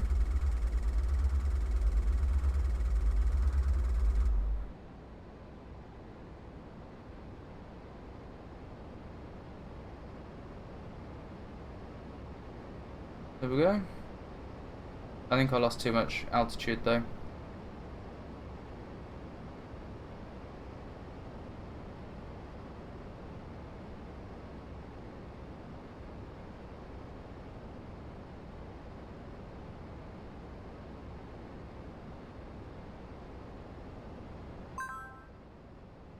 Yeah, lost more than thought so.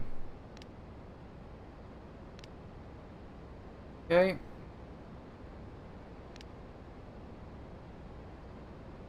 Can we get above 3,000 and try again? Yes. I will just fly it up above 3,000 at this point.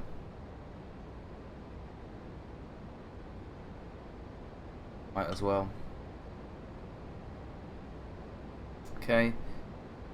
Stall recovery. Proceed. Execute stall when ready. I can't lose that much altitude again, so I need to stall this quicker. Jeez. Would not want to be aboard this aircraft right now. Stalled. Execute stall recovery maybe? Yeah. I didn't see that actually change. That's my bad.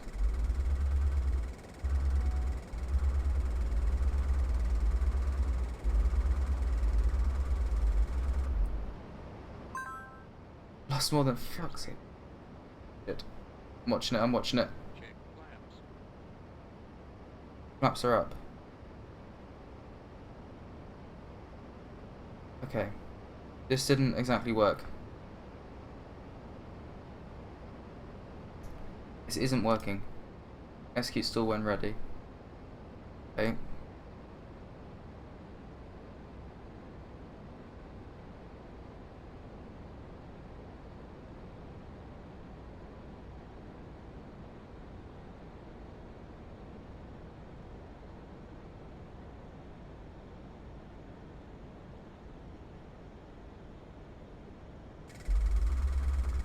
Stall recovery.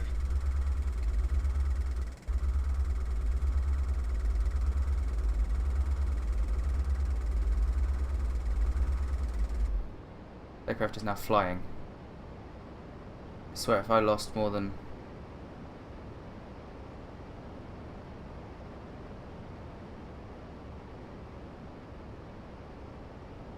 Please? How'd I do? Please tell me. Oh, for fuck's sake. It's more than 400 feet in altitude every fucking time. How am I doing that? How am I losing so much altitude? Why is it I can do this every time in a 737 but not in a 777? Execute stall when ready.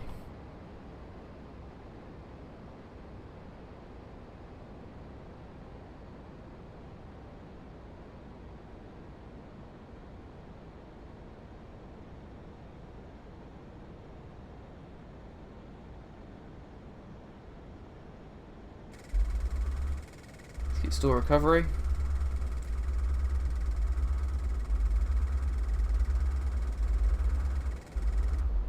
Recovered. I think I lost more than 400 again. Fuck's sake. That one I was really paying attention to as well. It's annoying. That electronic trim did not go as planned. That electronic trim, I don't know. Come on, please have worked this time. So I can go and do my first landing.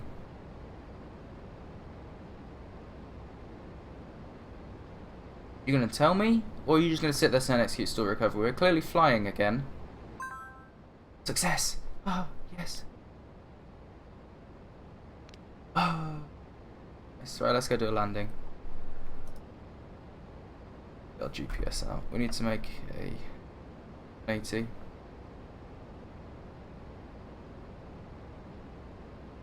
Descending. To be fair, actually. Hang on. Get our autopilot on. Hold the altitude. Auto throttle. 210. I'm going to need that idle for me. Let's see if we can do this here. Let's see. I've still got control over here, but the aircraft's going to control my altitude. Let's level off. Let's get the speed. Let's level off. Let's see what happens here. I'll zoom this out so I can see where East Midlands is. I haven't got a clue. We'll find East Midlands later. I'll just do like a direct to East Midlands to find it. We're going to do the steep turn, and then we can just do all of our landings, and then we'll be ready to go, kind of thing. Right, so we're almost there in terms of altitude's on our altitude hold. We're just waiting for 210 knots, get that stabilized, and then I control a 360-degree steep turn. So our heading is 256 magnetic.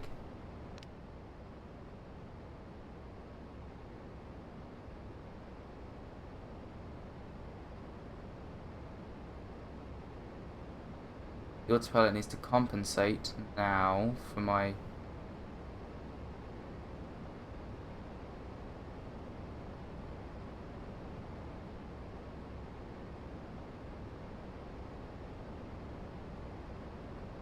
I'm losing too much altitude. It's not oh, it is. It is. Shit.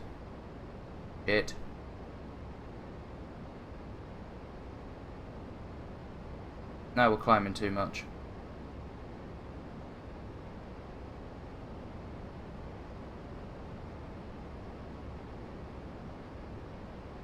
I don't know at what point we started the turn, so yeah.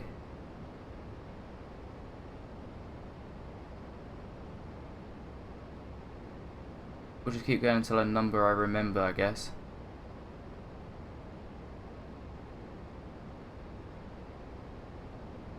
But this will be 360, it's got to be. Level the aircraft.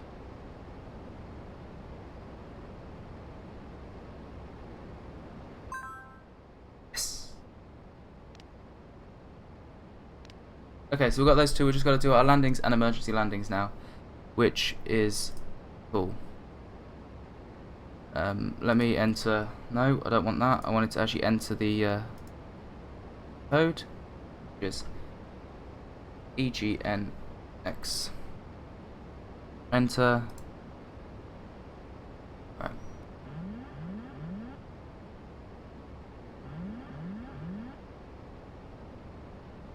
I will fly the aircraft. Get out of these clouds. Don't like being in these clouds. I believe we turned in a direction that was actually kind of facing UGNX. That's skill right there, that is skill. This descent rate is a bit too fast. Turn that off there. East Midlands Tower, Viper, Foxtrot, Echo, Charlie, Tango, Lima, ready to go. Runway 27, fire forward, break. Viper, Foxtrot, Echo, Charlie, Tango, Lima, cleared for takeoff. Runway 27. Cleared for takeoff. Runway 27, Viper, Foxtrot, Echo, Charlie, Tango, Lima.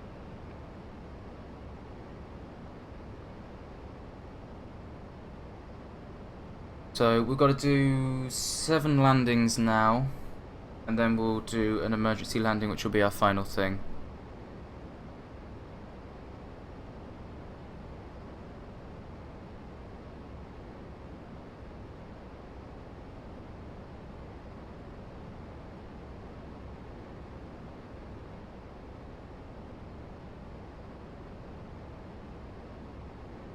I just realised it's actually appeared on the screen now as well, unlike this one here.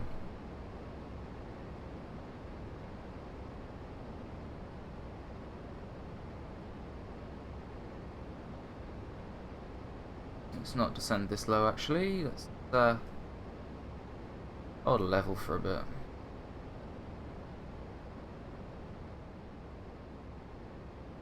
So once we've completed this, I'll be qualified to fly the Boeing 777 within FS Captain, which means we can do an FS Captain flight to the US, which is what I want to do. I want to do an FS Captain flight to the US. Need to that a little bit. Oh, that was too much. It's way too much.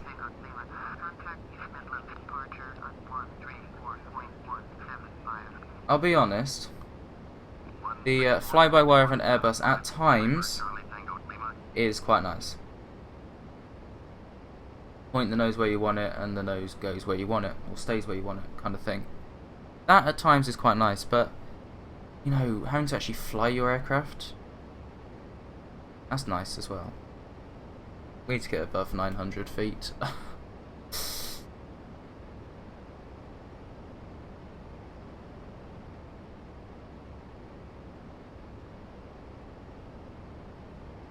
Still 20 miles away, what the hell? Can't believe we flew out so far. Funny thing is though, the weather in-game is literally just like what the weather is in real life. I keep looking, thinking, it's like 5, 6 o'clock in the evening. Nah, it's fucking 11:45, midday. You know? It's so dark and gloomy out there today. Great. I love this kind of weather. If we were landing, yeah, we should.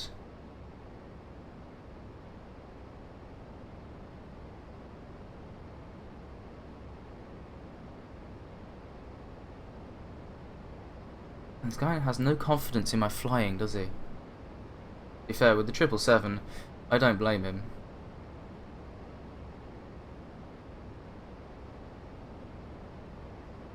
Can you imagine what both of them would say if he was watching this?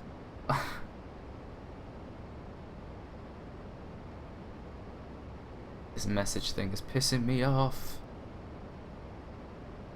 Seeing it there flashing in the corner of my eye. This flight director turned off. This is going to be horrible to fly with only one engine, I can tell.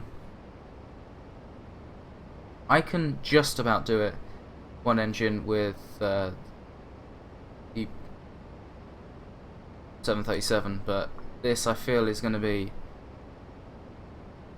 fairly bad. Whoops. You just pilot just makes a mistake and just falling towards the ground just goes, oh, whoops. That'd be great, wouldn't it?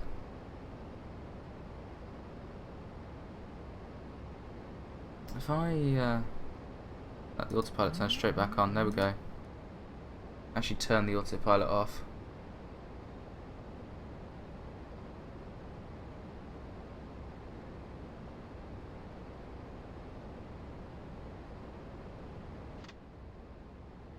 Should be flaps. Ooh, we should even be flaps 15. Jeez.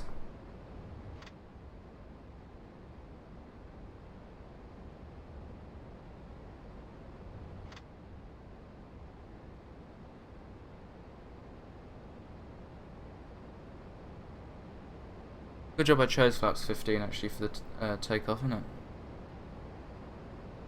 Usually with the 737 I use flaps 15 if it's a super short runway.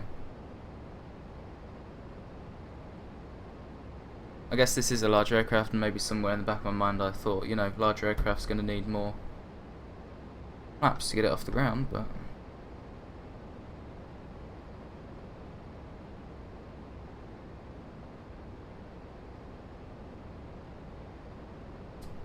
let's try and follow this around a little bit. Shit.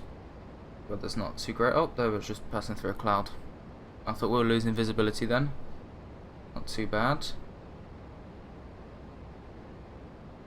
Yeah, as I was saying earlier, for anyone who's just joining us, this is a check flight, or check ride. Fly the Boeing 777 777, as myself and Shoot are going to be doing a US tour of sorts around the US, but we're planning to fly from the UK to the US. So I can't do that in my Boeing 737, so I'm going to meet my 737 in the US, but I'm going to fly a 777 to the US. And this will be the 777 I'll be flying. I've just got to do a check ride because I want to use FS Captain in the flight. That's the FMC you can see at the top left. I'm going to be doing a FS Captain flight there.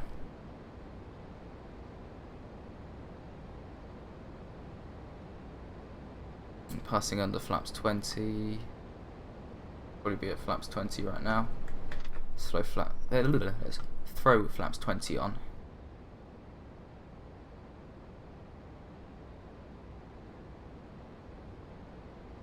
So we've got to do 7 touch and goes now, and then an emergency landing. I always leave the emergency landing to last because it is a full stop landing, and of course it's an emergency landing, so we do that last, we should be good.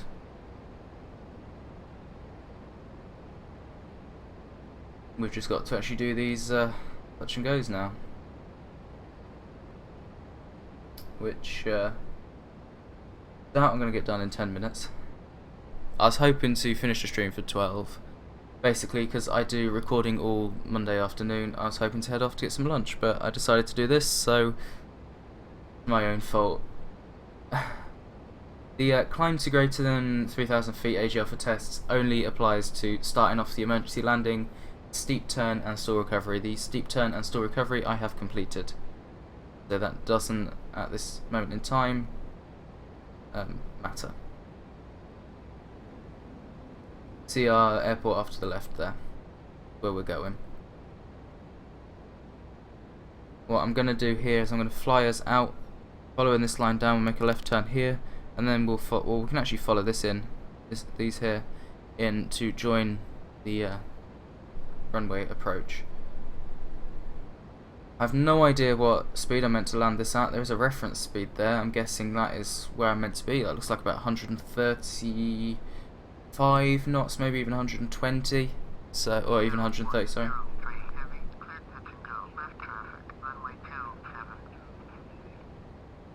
Clear for touch and go, runway 27, 2103 heavy.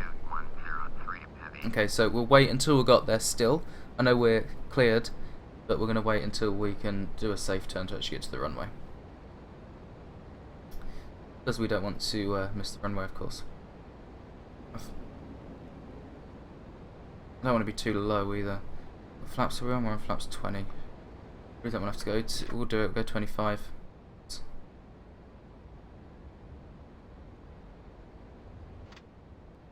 Okay. Fast. Fast. Gonna make our left turn any second now. What we're actually going to do in preparation is gear down.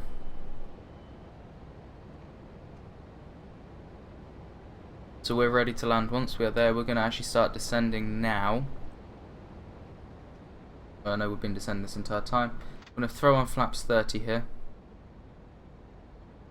Gear is down, flaps 30. Oh, that's full flaps. I did not realise flaps 30 was full on this. Now we're going to start making our left turn. We'll be good at flaps full anyway, so we don't need to worry too much. We're going to keep descending whilst we make this turn. Not too sharp, but obviously we've got to descend. We're not watching the speed tape on the right, we're watching the the center of our attitude display, artificial horizon, as that is the number above ground. Of course, we don't want to smash into the ground. As you can see, it's about 200 feet difference, a bit like that. So we just have to be conscious that our speed tape isn't correct at this point. Well, it is. The speed tape shows us above sea level. That is shown as above ground, basically. AGL and ASL. We are too low at this point in time. We'll add a little bit more thrust and we'll pull the nose up. Don't sink. So we're being told not to descend now. Don't sink. Basically, that's what that's telling us, basically. We got too close to the ground. Which is fair enough. Keep climbing.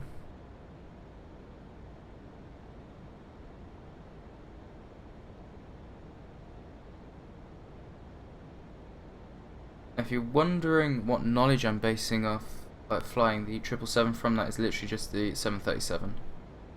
Everything I'm going by is the 737.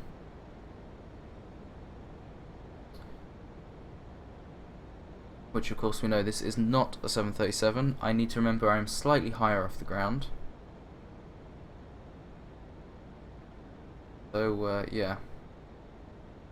That's something I always forget with 747s as well. I land before I'm actually ready. Or prepared for landing, basically. I mean, everything's prepared, I'm just not prepared. What I mean.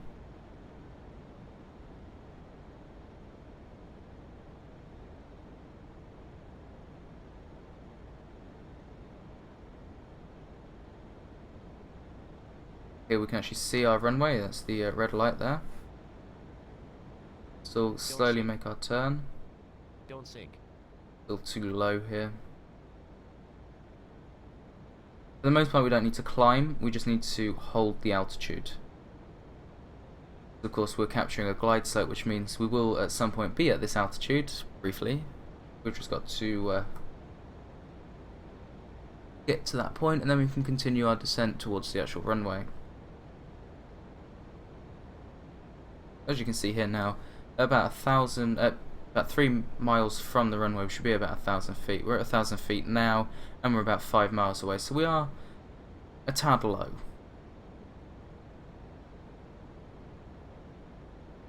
So we're going to try and line up now with the runway properly.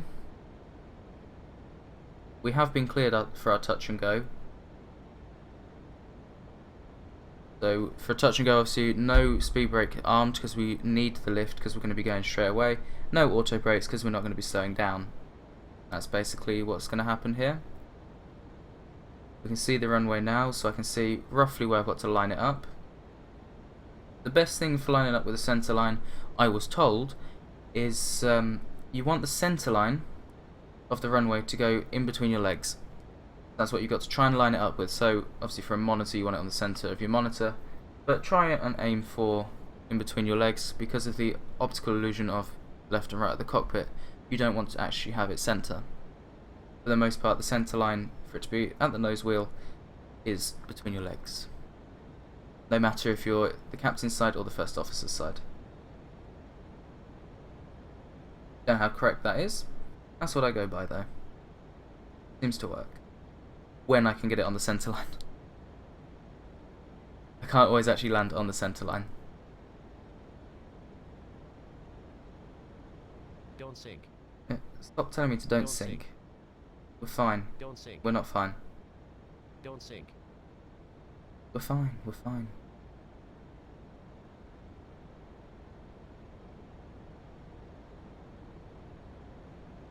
Okay, you can see we're capturing the glide slope now. Red is too low and white is too high, so we can start to descend again. Too high. Way too high, and we're not even lined up with the runway. So, yeah. Try and line up, and I'm going to try and capture the glide slope again. It's fairly difficult. Standing way too fast now.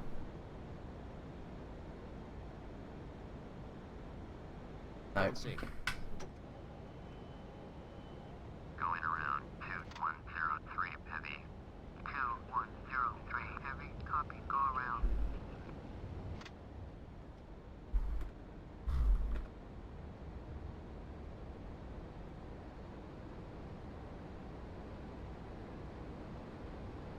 That was a no-go for that.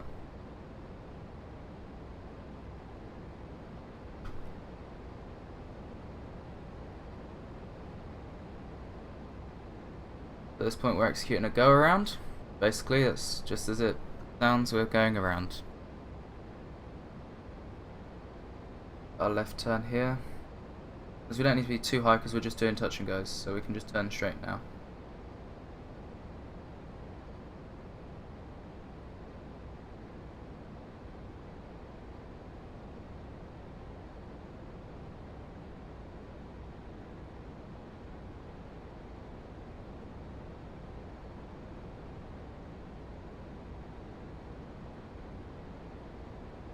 We need to line up and try and maintain the glide slope as best we can.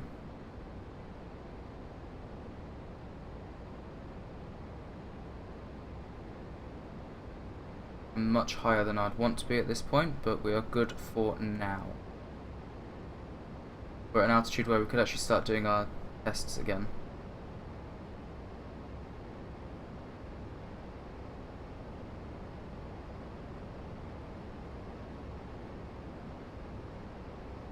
Use more fuel than I'd have liked as well.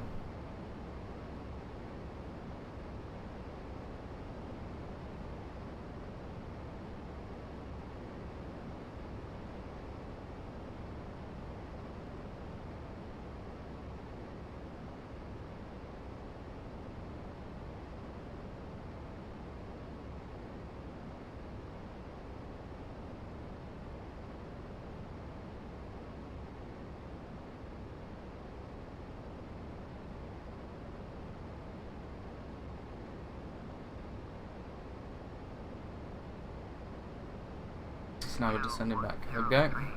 Clear touch and go. Left traffic. Runway 27. Clear touch and go. Runway 27, 2103 heavy. 2103 heavy.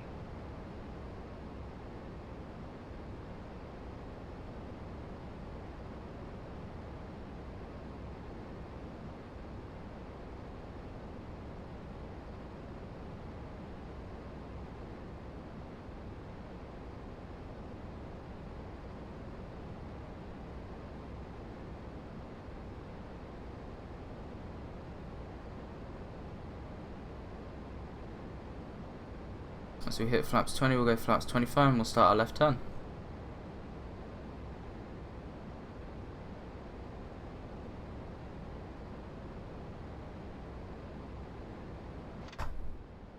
Flaps 25. Starting our left turn now. So, gear down.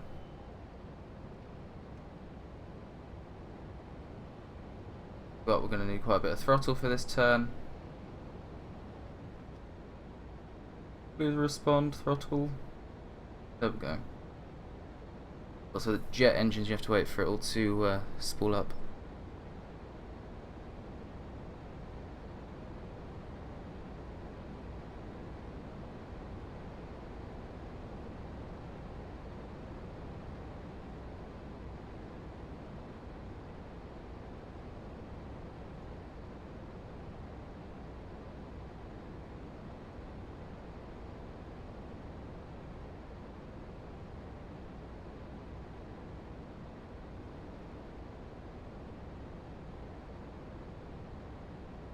Evening. I played Minecraft earlier on in the stream.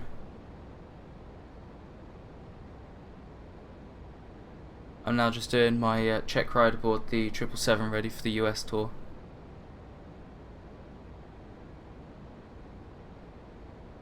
Gear is down.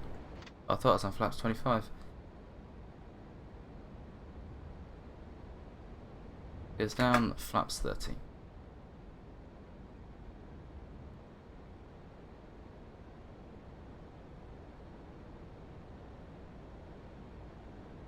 See if we can actually make this landing this time.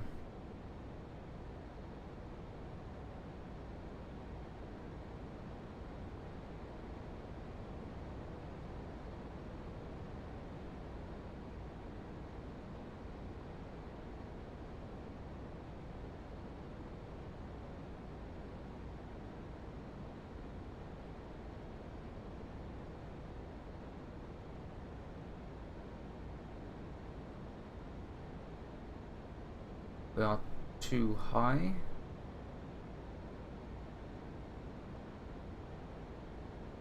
Get in there.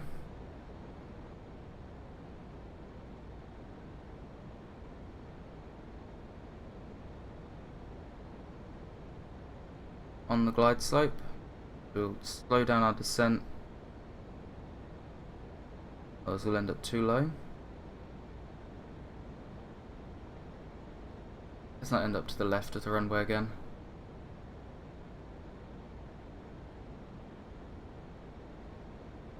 Now we're too low.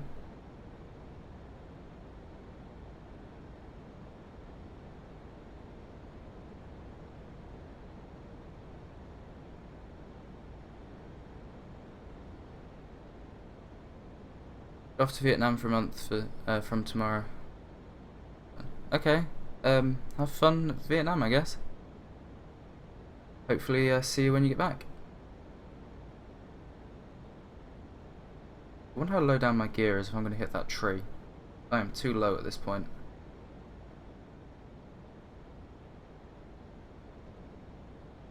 Come on. I ain't going around again.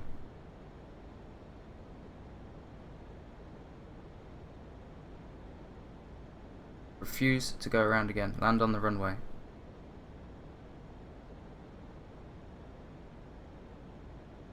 Go. Hey, glide slope. Cool. As I said, higher up in this aircraft. Full throttle. That'll be flaps 25, 20, 15.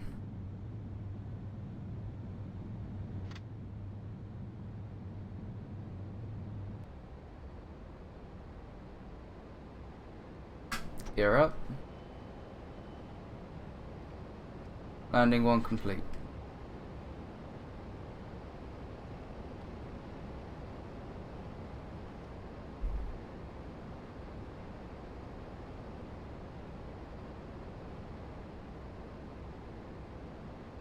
Only 6 more to go. 7 if you include the emergency landing.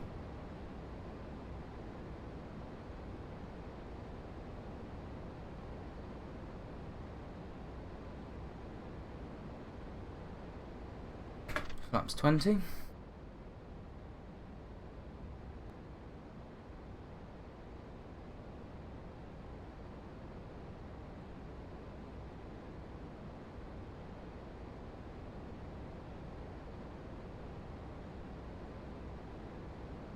Getting ice on my aircraft.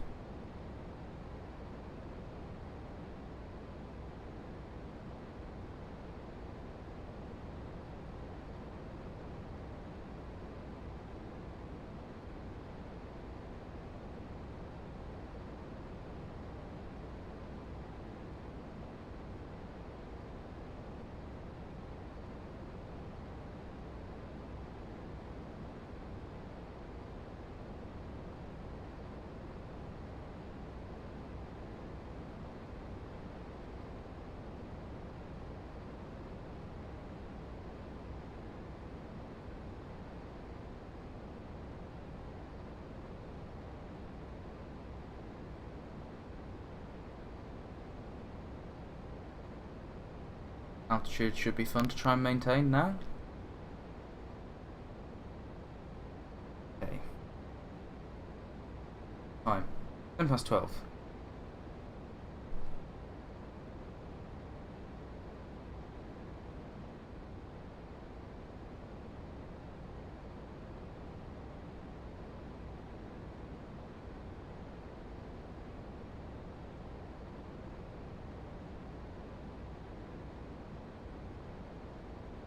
Maps 25, 25.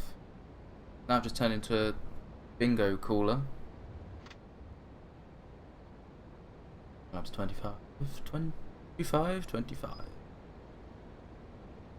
2103 heavy, clear touch and go. Left traffic, runway 27. Cleared for touch and go, runway 27, 2103 heavy. Don't know what that warning was for a second, then I did not see it.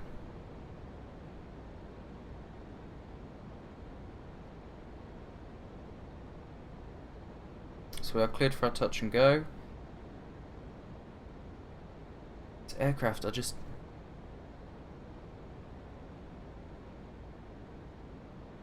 don't feel as in control of this aircraft as I do the 737. I don't like that. That's one reason I don't like Airbus, is I just don't feel I'm in control of the aircraft.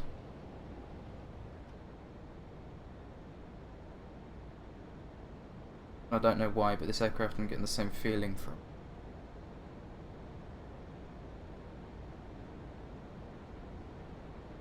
Okay, so I know I'm in control because obviously my inputs are well, not dead, basically, but I feel like I'm on the edge of control.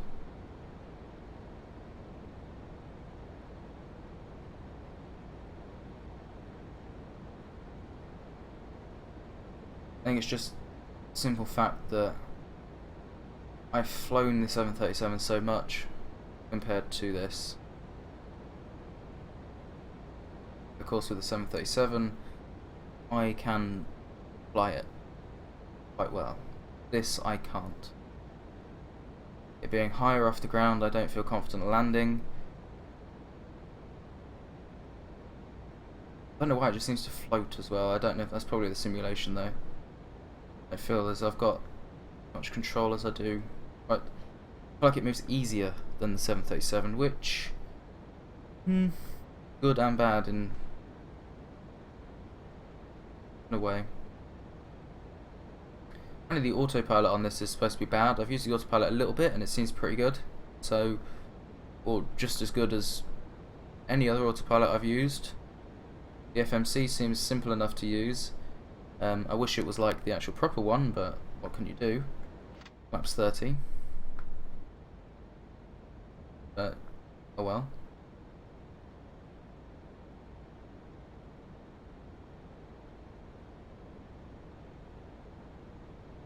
Four miles off.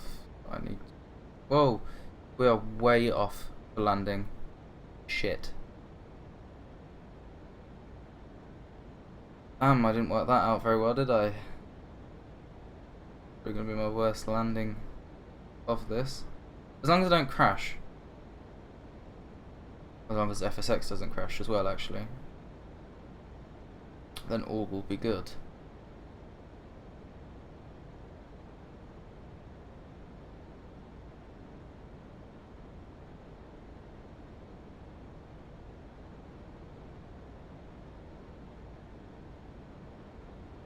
I should be lined up with this runway so much sooner.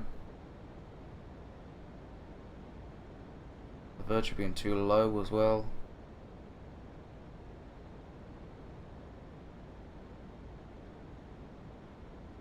Can do this though. Gear is down, right? Yep, gear's down. Not throttle back too much. Craft can land so much slower as well, that's a scary thing. Now I'm too low again.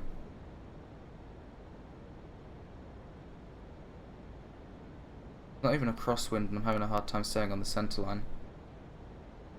Or just a hard time staying anywhere. Doesn't even have to be the centre line, just line up with the runway. I don't want to hit the M1. I'm going to crash, I don't want to crash into the M1. Like one rule for East Midlands, in it, you don't crash into the M1. You going to crash at all?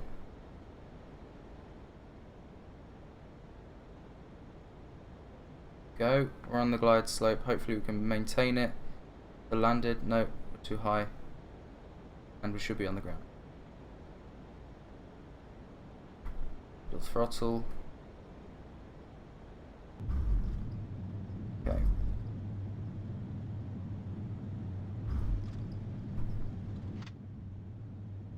I don't actually know if there's enough runway left. Uh-oh, uh-oh. Oh, we're fine. What was I panicking about?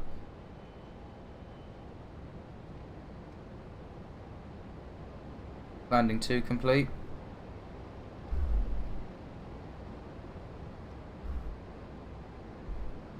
So just 6, 5, 4 to do. Yeah, I had to work that out alright.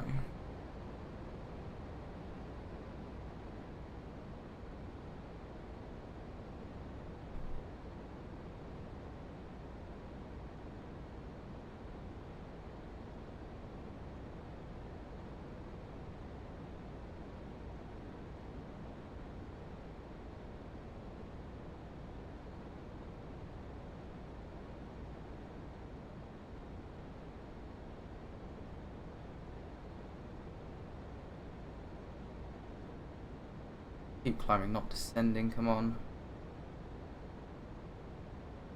If only I could just have a load of runways. I could just like go all in a straight line. I can just go up and down, up and down, up and down to do my touch and goes. That'd be great.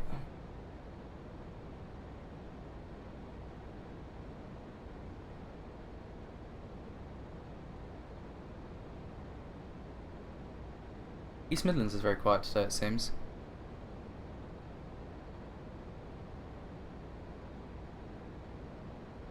So I'm gonna have to pause it. I need a drink. I can't fly and drink. Usually at some point I'll be on autopilot and be able to have a drink.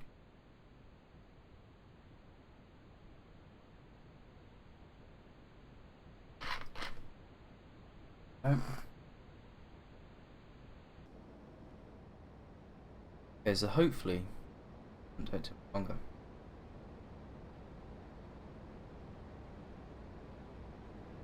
If I hadn't faffed around with having to start it up myself at the beginning. Okay.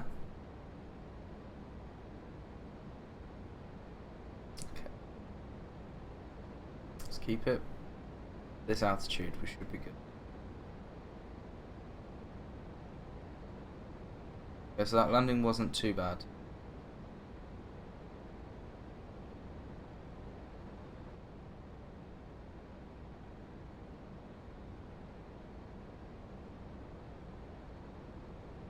Could have been better, but it wasn't too bad.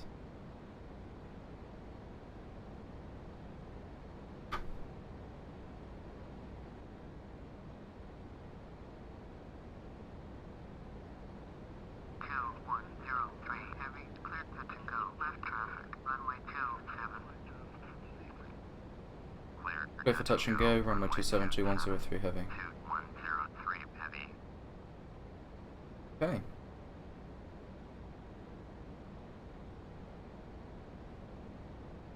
Here we go.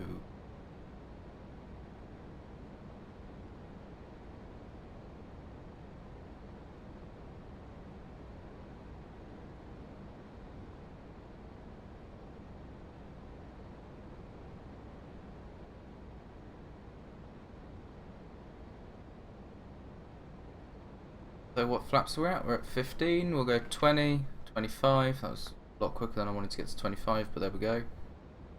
Gear down and we'll start making our descent and left turn. Once you get into the rhythm of the actual landings,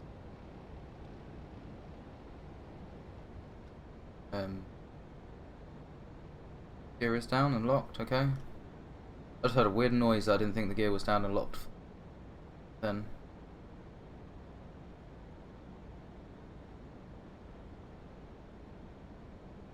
Yeah, once you get into the rhythm of the landings, they start to come a bit quicker.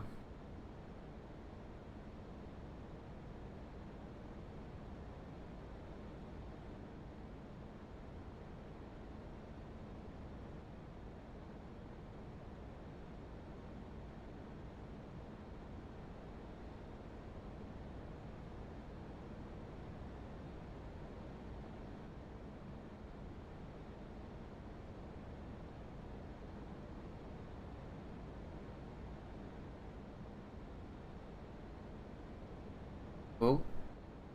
Uma.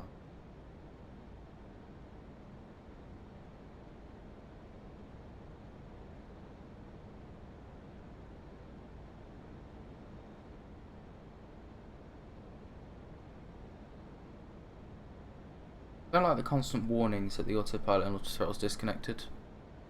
I suppose for the prime, like most of the flight you can have it connected so you're not going to see them, but yeah.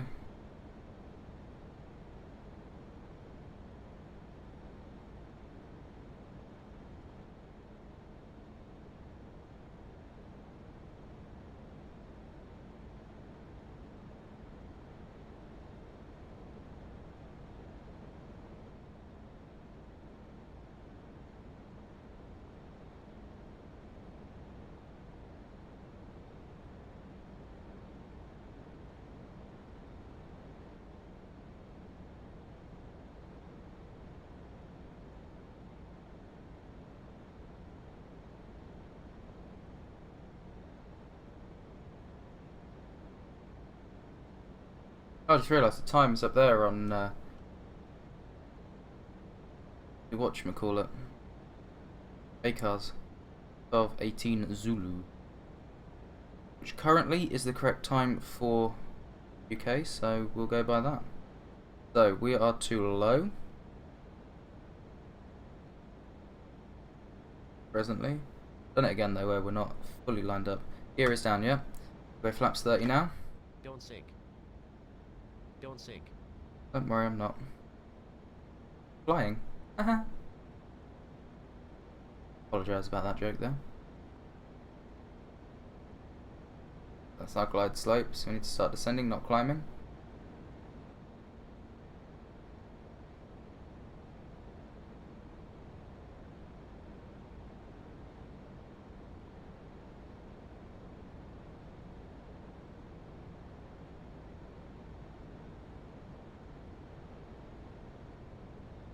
East Midlands Tower, Pacifica 3116 is 6 miles east. Inbound ILS, runway 27, approach.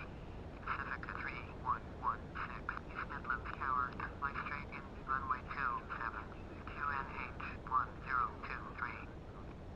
Pacifica 3116, cleared to land, runway 27. Don't sink. Aircraft on final. Don't sink. Cleared to land, runway 27. Don't sink. Pacifica 3116. Don't sink. Don't sink. Don't sink.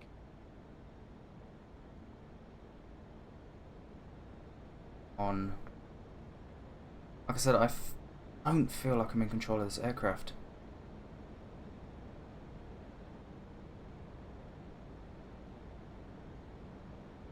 Can't land on the grass. Fail the thing. Can't land on the grass.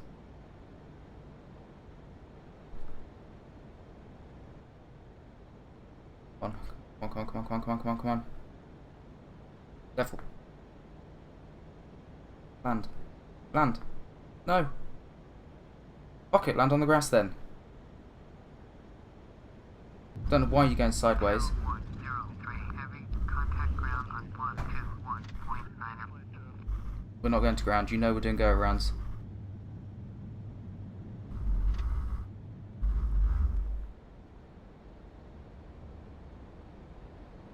Gear up. Acknowledge ground handoff, I guess. 1.9 or 2103 heavy. Here's airport list. EGNX. 3. Midlands Tower 2103 heavy is 1 mile west with Lima. We counted it, I guess. 2103 heavy, East Midlands Tower, flight left downwind, runway 27, QNH 1023. Flight left downwind, runway 27. Like I said, I do not feel in control of this aircraft. Heavy. I don't know why I was floating to the right. The entire time then I was turning left. I was flying pointing to the left, the runway, but I was still floating right. As far as I know, there wasn't a crosswind.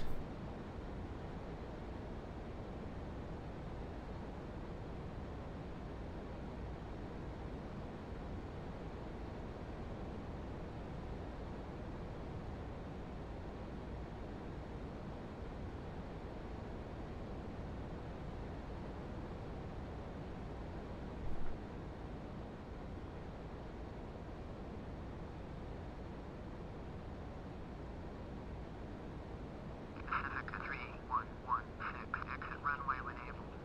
At this point I just want these landings to be done. I've got a radio show in 35 minutes. Harvin. And then I got recording from 2 when my radio show finishes all the way up until 6.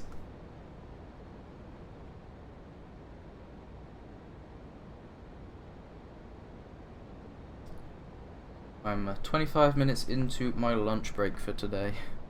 Pacifica 3116, turn next taxi. Pacifica 3116 needs to exit the runway now, because I will land on it.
I think it's because I don't know the aircraft.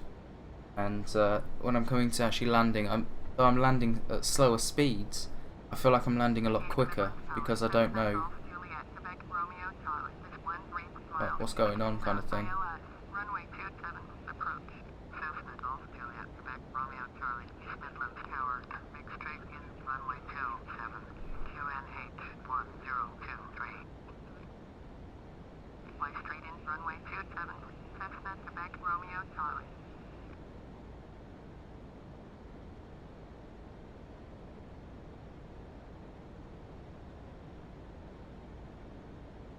I think it's because I'm having to concentrate so much on the actual flying of the aircraft that the actual thinking ahead I'm not able to do it as much as I would with the 737.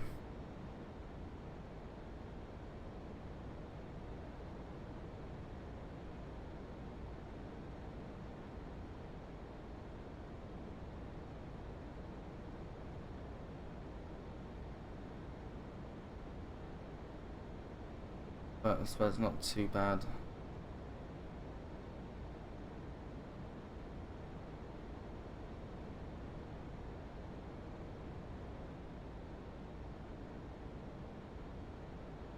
Let's not make the left turn yet. We're miles up. Pretty much. Slowly.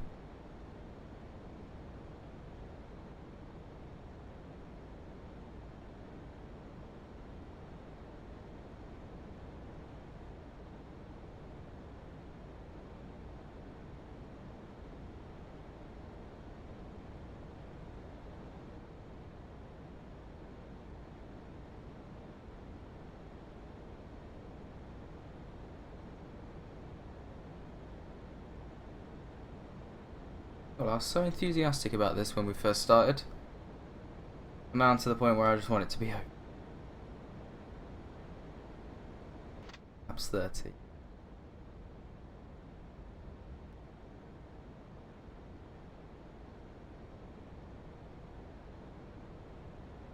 I transitioned to an aircraft which,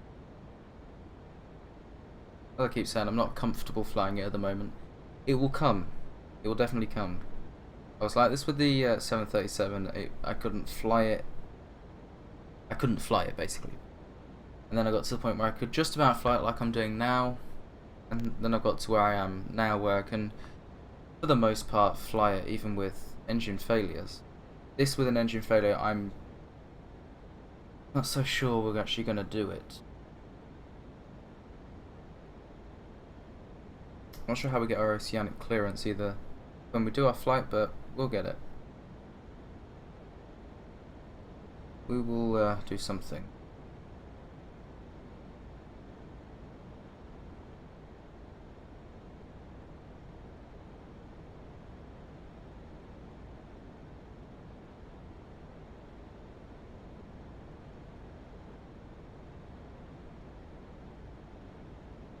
So we're too low at this point again.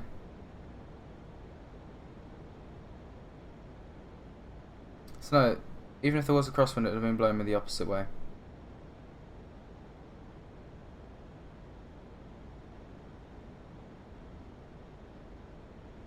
Oh, I've got an airspeed warning. That's what's going on here right now. No, we don't. Definitely not ready to land. We don't want to be handed off to ground when we do land. Go on then, land. We landed. Oh, that was hard.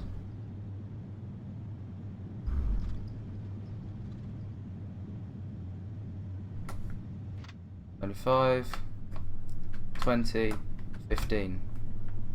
Trying to hold it on the runway as I do this. Don't have enough hands. We go off the runway, they'll hand us over to ground.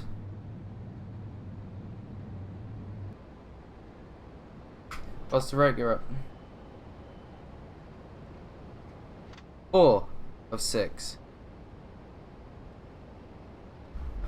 2 more to do and then we can do our emergency landing. Oh, come on, we can do this.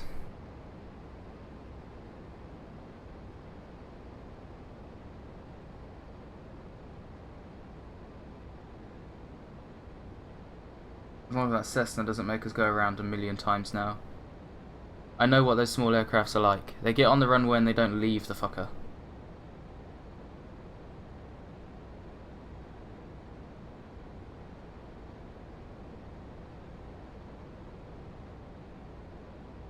Landing at EGNX several months ago in FSX, not real life, and Cessna lands on the runway, and I got sent around 3 times. It was still on the runway. The same Cessna was still on the runway.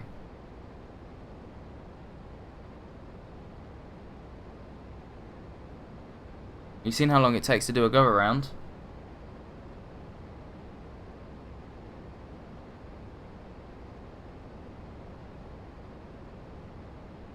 Hopefully I get clearance before it does again.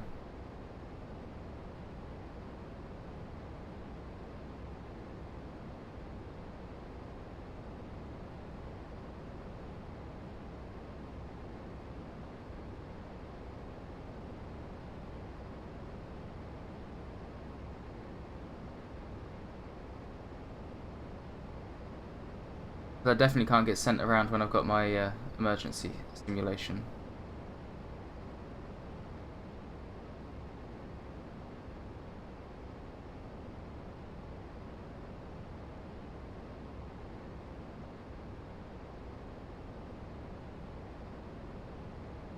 Where is it? 5 miles away. 2103 heavy. Ah. Touch and go. Left traffic. Runway 27. Clear for touch and go. Runway 27. 2103 heavy. Because the worst part about FSX, Romeo Charlie cleared to land. Runway 27. Log 777 on base. Cleared to land. Runway 27. Cessna Quebec Romeo Charlie. yeah, the worst part about default FSX is you can't declare an emergency, like an air traffic control. So during our emergency simulation, I'm not going to be able to declare an emergency, and so air traffic control is not going to deal with me as an emergency.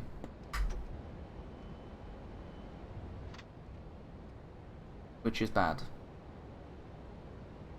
As I said, they'll clear an aircraft to land, and I won't be able to land then. They'll tell me to go around, even if I've got no engines. Well, even if a wing fell off, they'd still tell me to go around.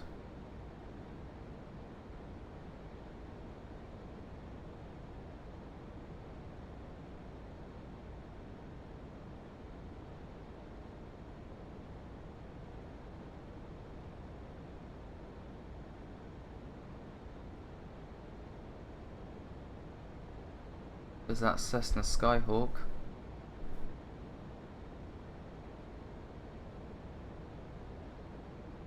They're meant to be following me in.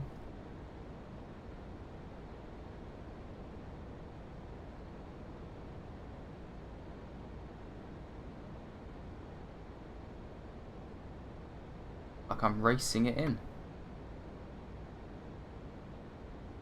Why can I never center this camera? Why is it so hard to center a camera? Oh shit. Gear is down, we'll go full flaps. And we're way too low once again. We're way too close to the runway as well. But there we go. I can't see the Skyhawk anymore, so air traffic control should hopefully be keeping an eye.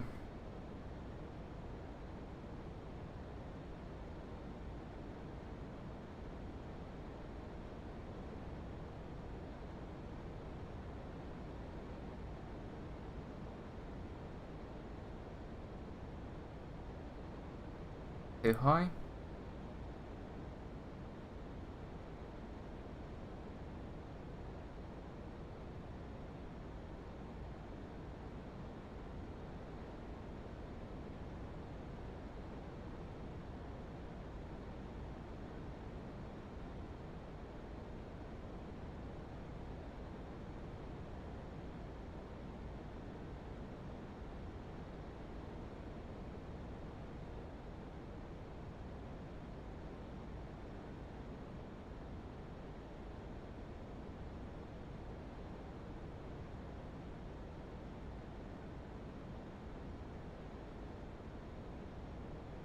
We're going to be handed off to ground again. I feel like we're drifting off to the right.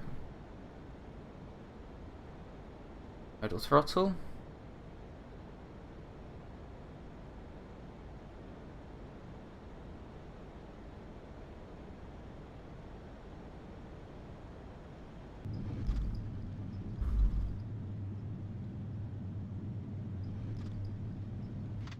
25, 20, 15.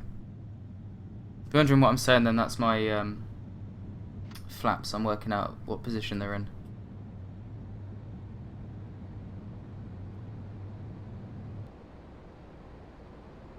Gear up.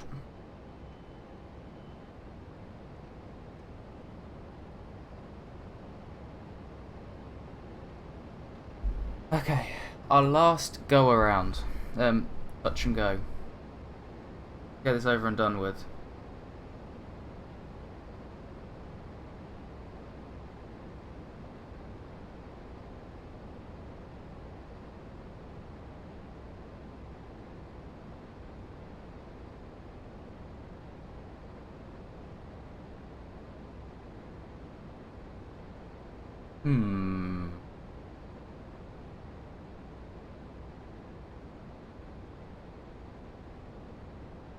I'm just thinking,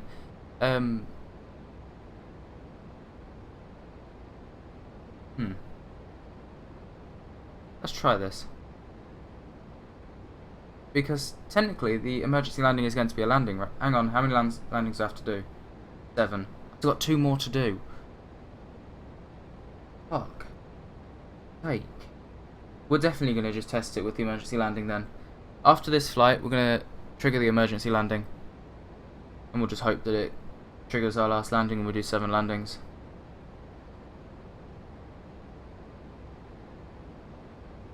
For fuck's sake. Cessna, Quebec, Romeo, Charlie. Turn next taxiway. Look, he's not going to leave the runway for hours. Cessna, Quebec, Romeo, Charlie. Okay, I've been proved wrong. 121.9er for Cessna, Quebec, Romeo, Charlie. Or she, I guess. So the next one will request a full stop landing because it's going to be the landing. And what we'll do is we'll climb out to above 3,000 as we make our turn. We'll get clearance. We'll touch and go. Runway 27, 2103 heavy. 2103 heavy.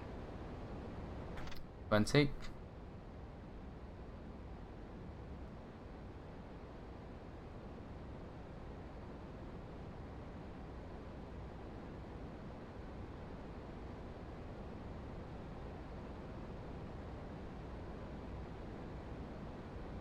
Up to 25.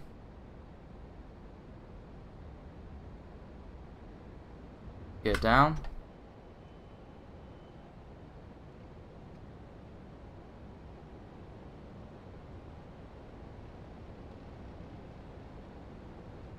Config gears. My warning just then. Start our left turn.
Okay.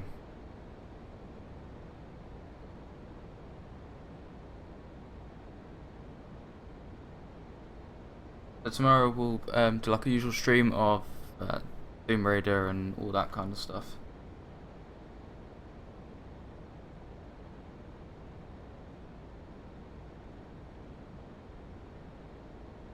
I've also got a game that I was going to do a Let's Play of, but I decided I'm just going to play it on stream. We might play some of that tomorrow as well. Also got this War of Mine that I wouldn't mind using as the warm-up game tomorrow. So it'll probably be some of this War of Mine, Tomb Raider, and then that other game. Or something else, maybe even some ATS or ETS2. Played ETS2 in a while. Laps 30? I think it's 30 anyway, yep. Oh shit. Our fuel.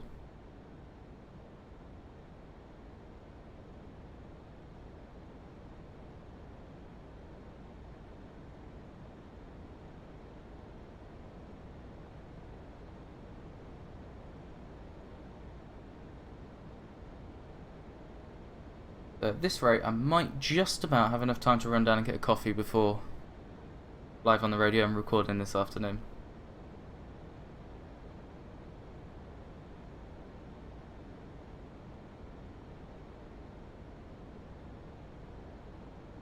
Maybe even grab a packet of crisps or something.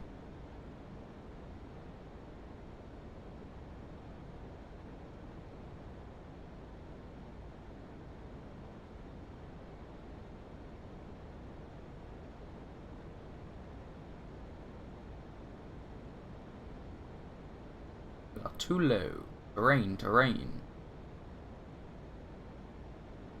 I'm used to hearing when I'm too low anyway. Glide slope. Don't hear that on this. Or I haven't. I am below the glide slope most of the time. Really wish I knew how to turn my TCAS on. Bugging me.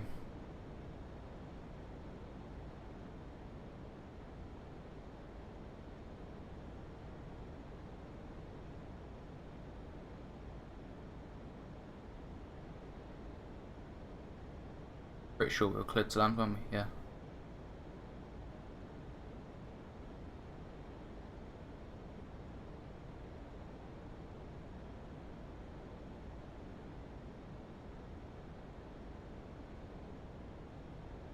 70, 60, 50,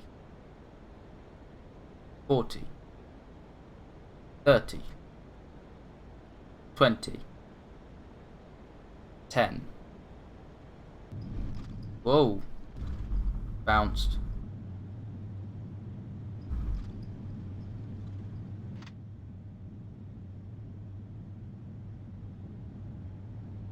Please have not accepted that. Oh, they have. Landing 6.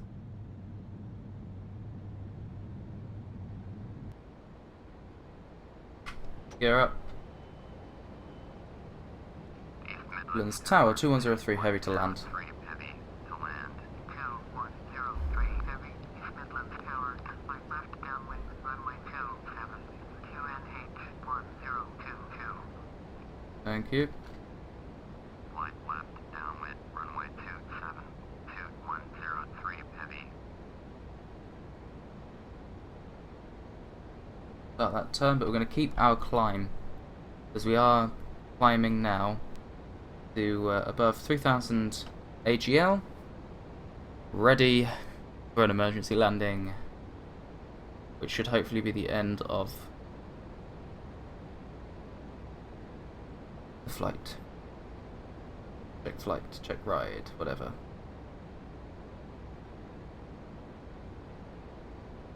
Okay, we can stop climbing this fast now.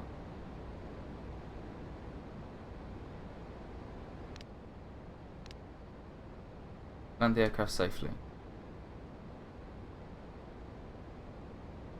We've lost our left engine. Cap, we've got a flame out. Roger that.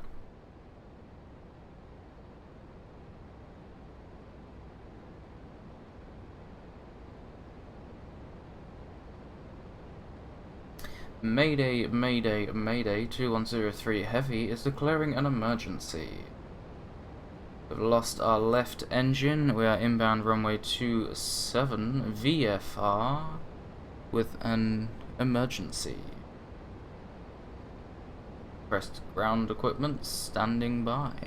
Or on standby, whatever I'm my request would be.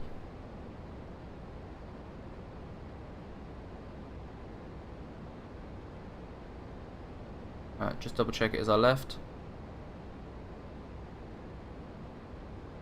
Engine shutdown left, yeah. I don't know why it took me so long to figure that out looking at those readings. Quite clear which one had failed there.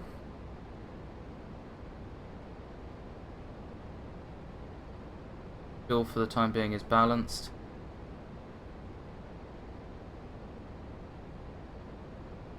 Don't need that caution to keep popping up.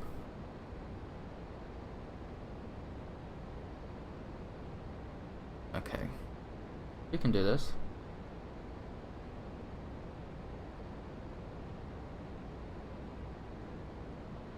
No, I use very little flaps when it comes to these kind of things. Because I've got less thrust to keep the speed going. Less drag, I feel, is better. And you can land an aircraft anywhere with no flaps. I've got to find where I've got to hold the rudder.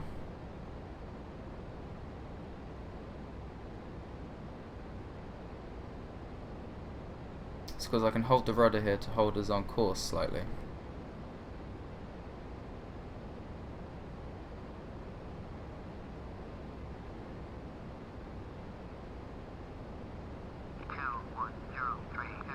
Until I have to acknowledge something like that. Clear to land, runway 272-103 heavy. 2103 heavy. My goal is just land aircraft safely. Should be able to do that. So we are going to use here flaps 20. I am attempting to slow down this aircraft now. And we are going to lower the gear.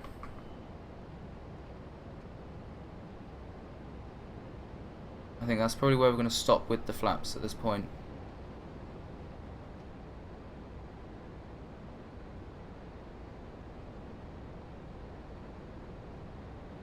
So it seems we've got quite high throttle as well on that right engine. And I suppose when I get lower and I get closer to the runway, I'm trying to line up with something, it might be harder, but right now, not too bad. So we'll see how we go. We need that caution to go away again. See how we go. They'll restart our engine for us once we actually land. That way we can taxi off.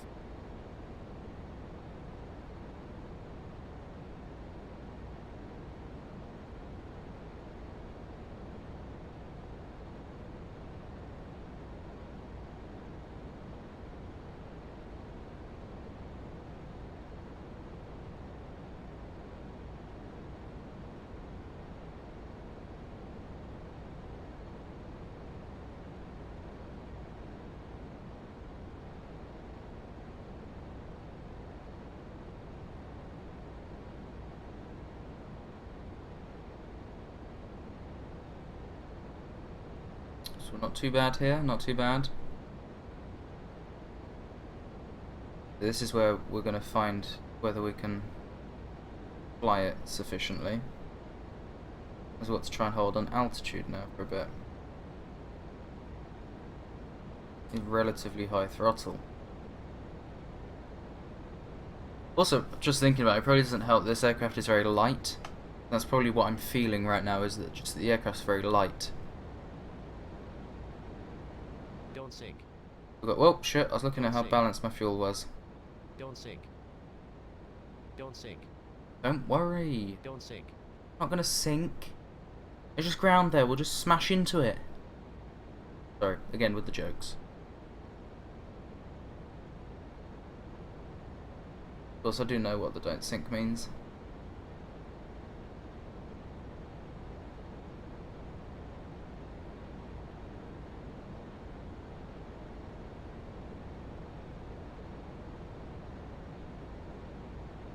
Don't sink.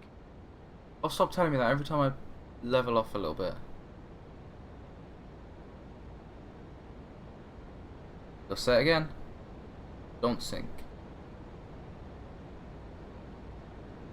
Don't sink. Gear is down. Don't sink. Okay, flaps 25. sink. Don't sink. Seem fairly good Don't right sink. now in terms of flaps and all that, so keep going.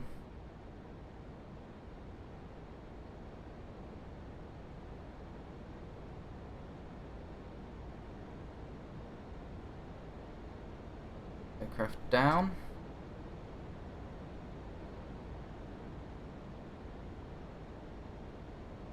And not go around. That's the only thing I have to keep remembering. Flaps 30, config to land.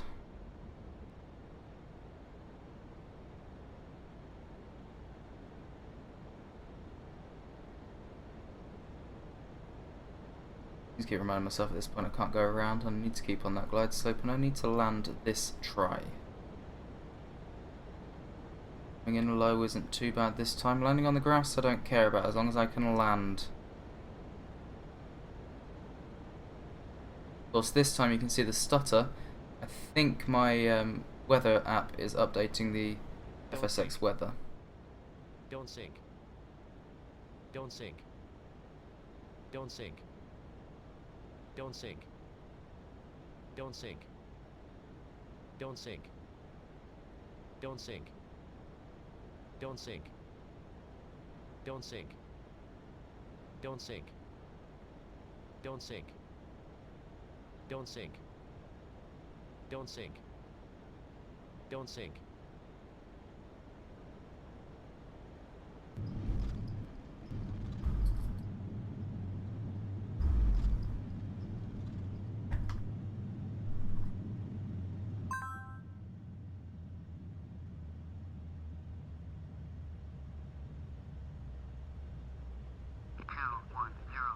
Heavy, exit runway when able. There we go.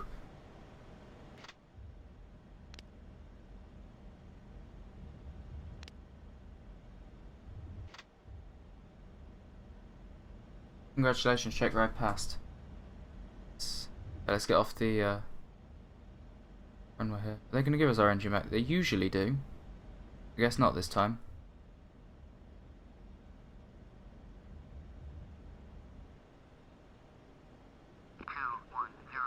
Heavy, turn next taxiway. Trying. Only got one engine.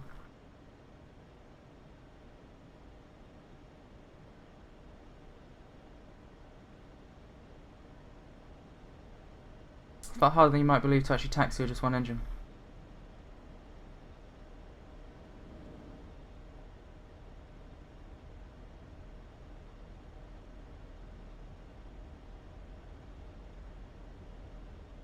I'm just going to taxi off the runway, we're not going to taxi to parking or anything. 2103 Heavy, turn next taxiway. Oh well, the parking's just over there, we can taxi to parking. 2103 Heavy, contact ground on 121.9er. 121.9er, yeah. 2103 Heavy. Lower. Might as well turn them off, don't need them. East Midlands ground 2103 Heavy, request taxi. Need this anymore?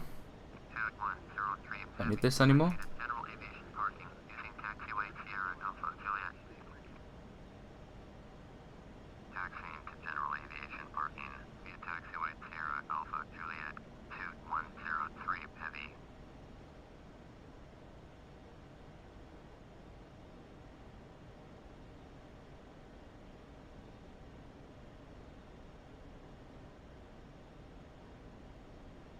Yeah, I can't believe they haven't restarted our engine. On the 737 they always do.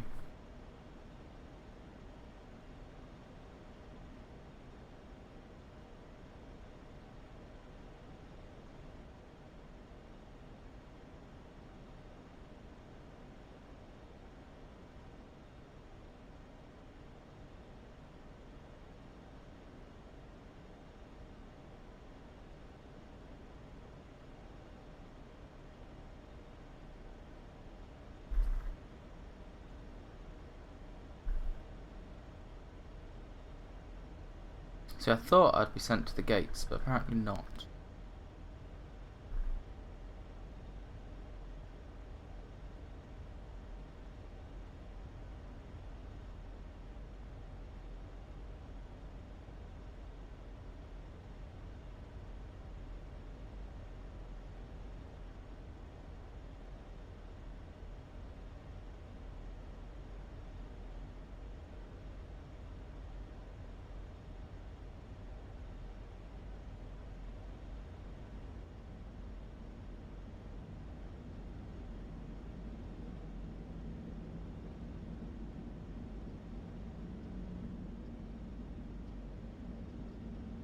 It's going to restart just as I get there, isn't it?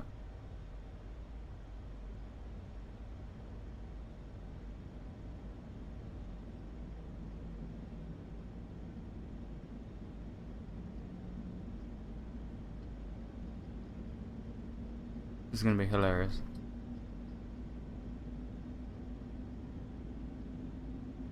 I'm going to have the engine just as I get there. Wow, I'm taxiing way too fast.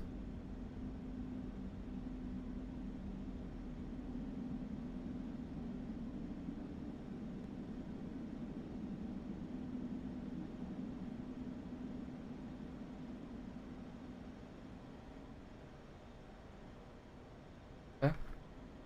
I have an engine. Or two.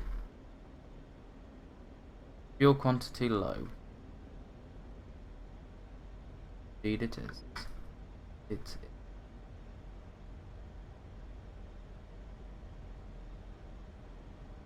So, with FS Captain, I am now fully qualified to fly the 777. That's what I'll be flying to the US at some point whenever we do that flight.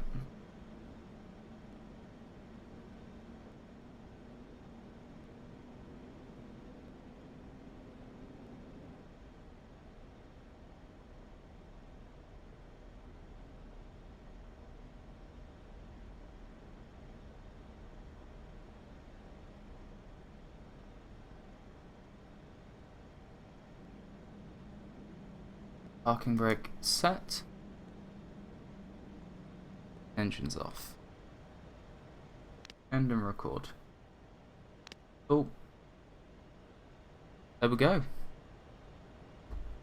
One FSX check ride complete. We can have a look at our score. Let me turn off auto hide.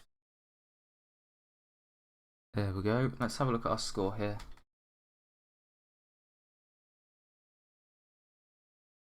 Flight log. We did a check ride. There wasn't anything they really commented on, just a standard check ride. So cool. Well, I am Joe on the radio now. I'm going to quickly run to get a coffee, and yeah. So thanks for joining me today. I'll be back tomorrow at the usual time of 9:30 AM. Hopefully I'll be on time this time. Next stream Tuesday at 9:30 AM GMT. And that'll be day 82. So yeah, thank you for joining me. If you're new to the channel or haven't done so already, don't forget to follow the channel, follow Twitter, subscribe to YouTube, all that fun stuff. All the links are below the channel. Once again, thanks so much for joining me, and I do hope to see you tomorrow. See ya.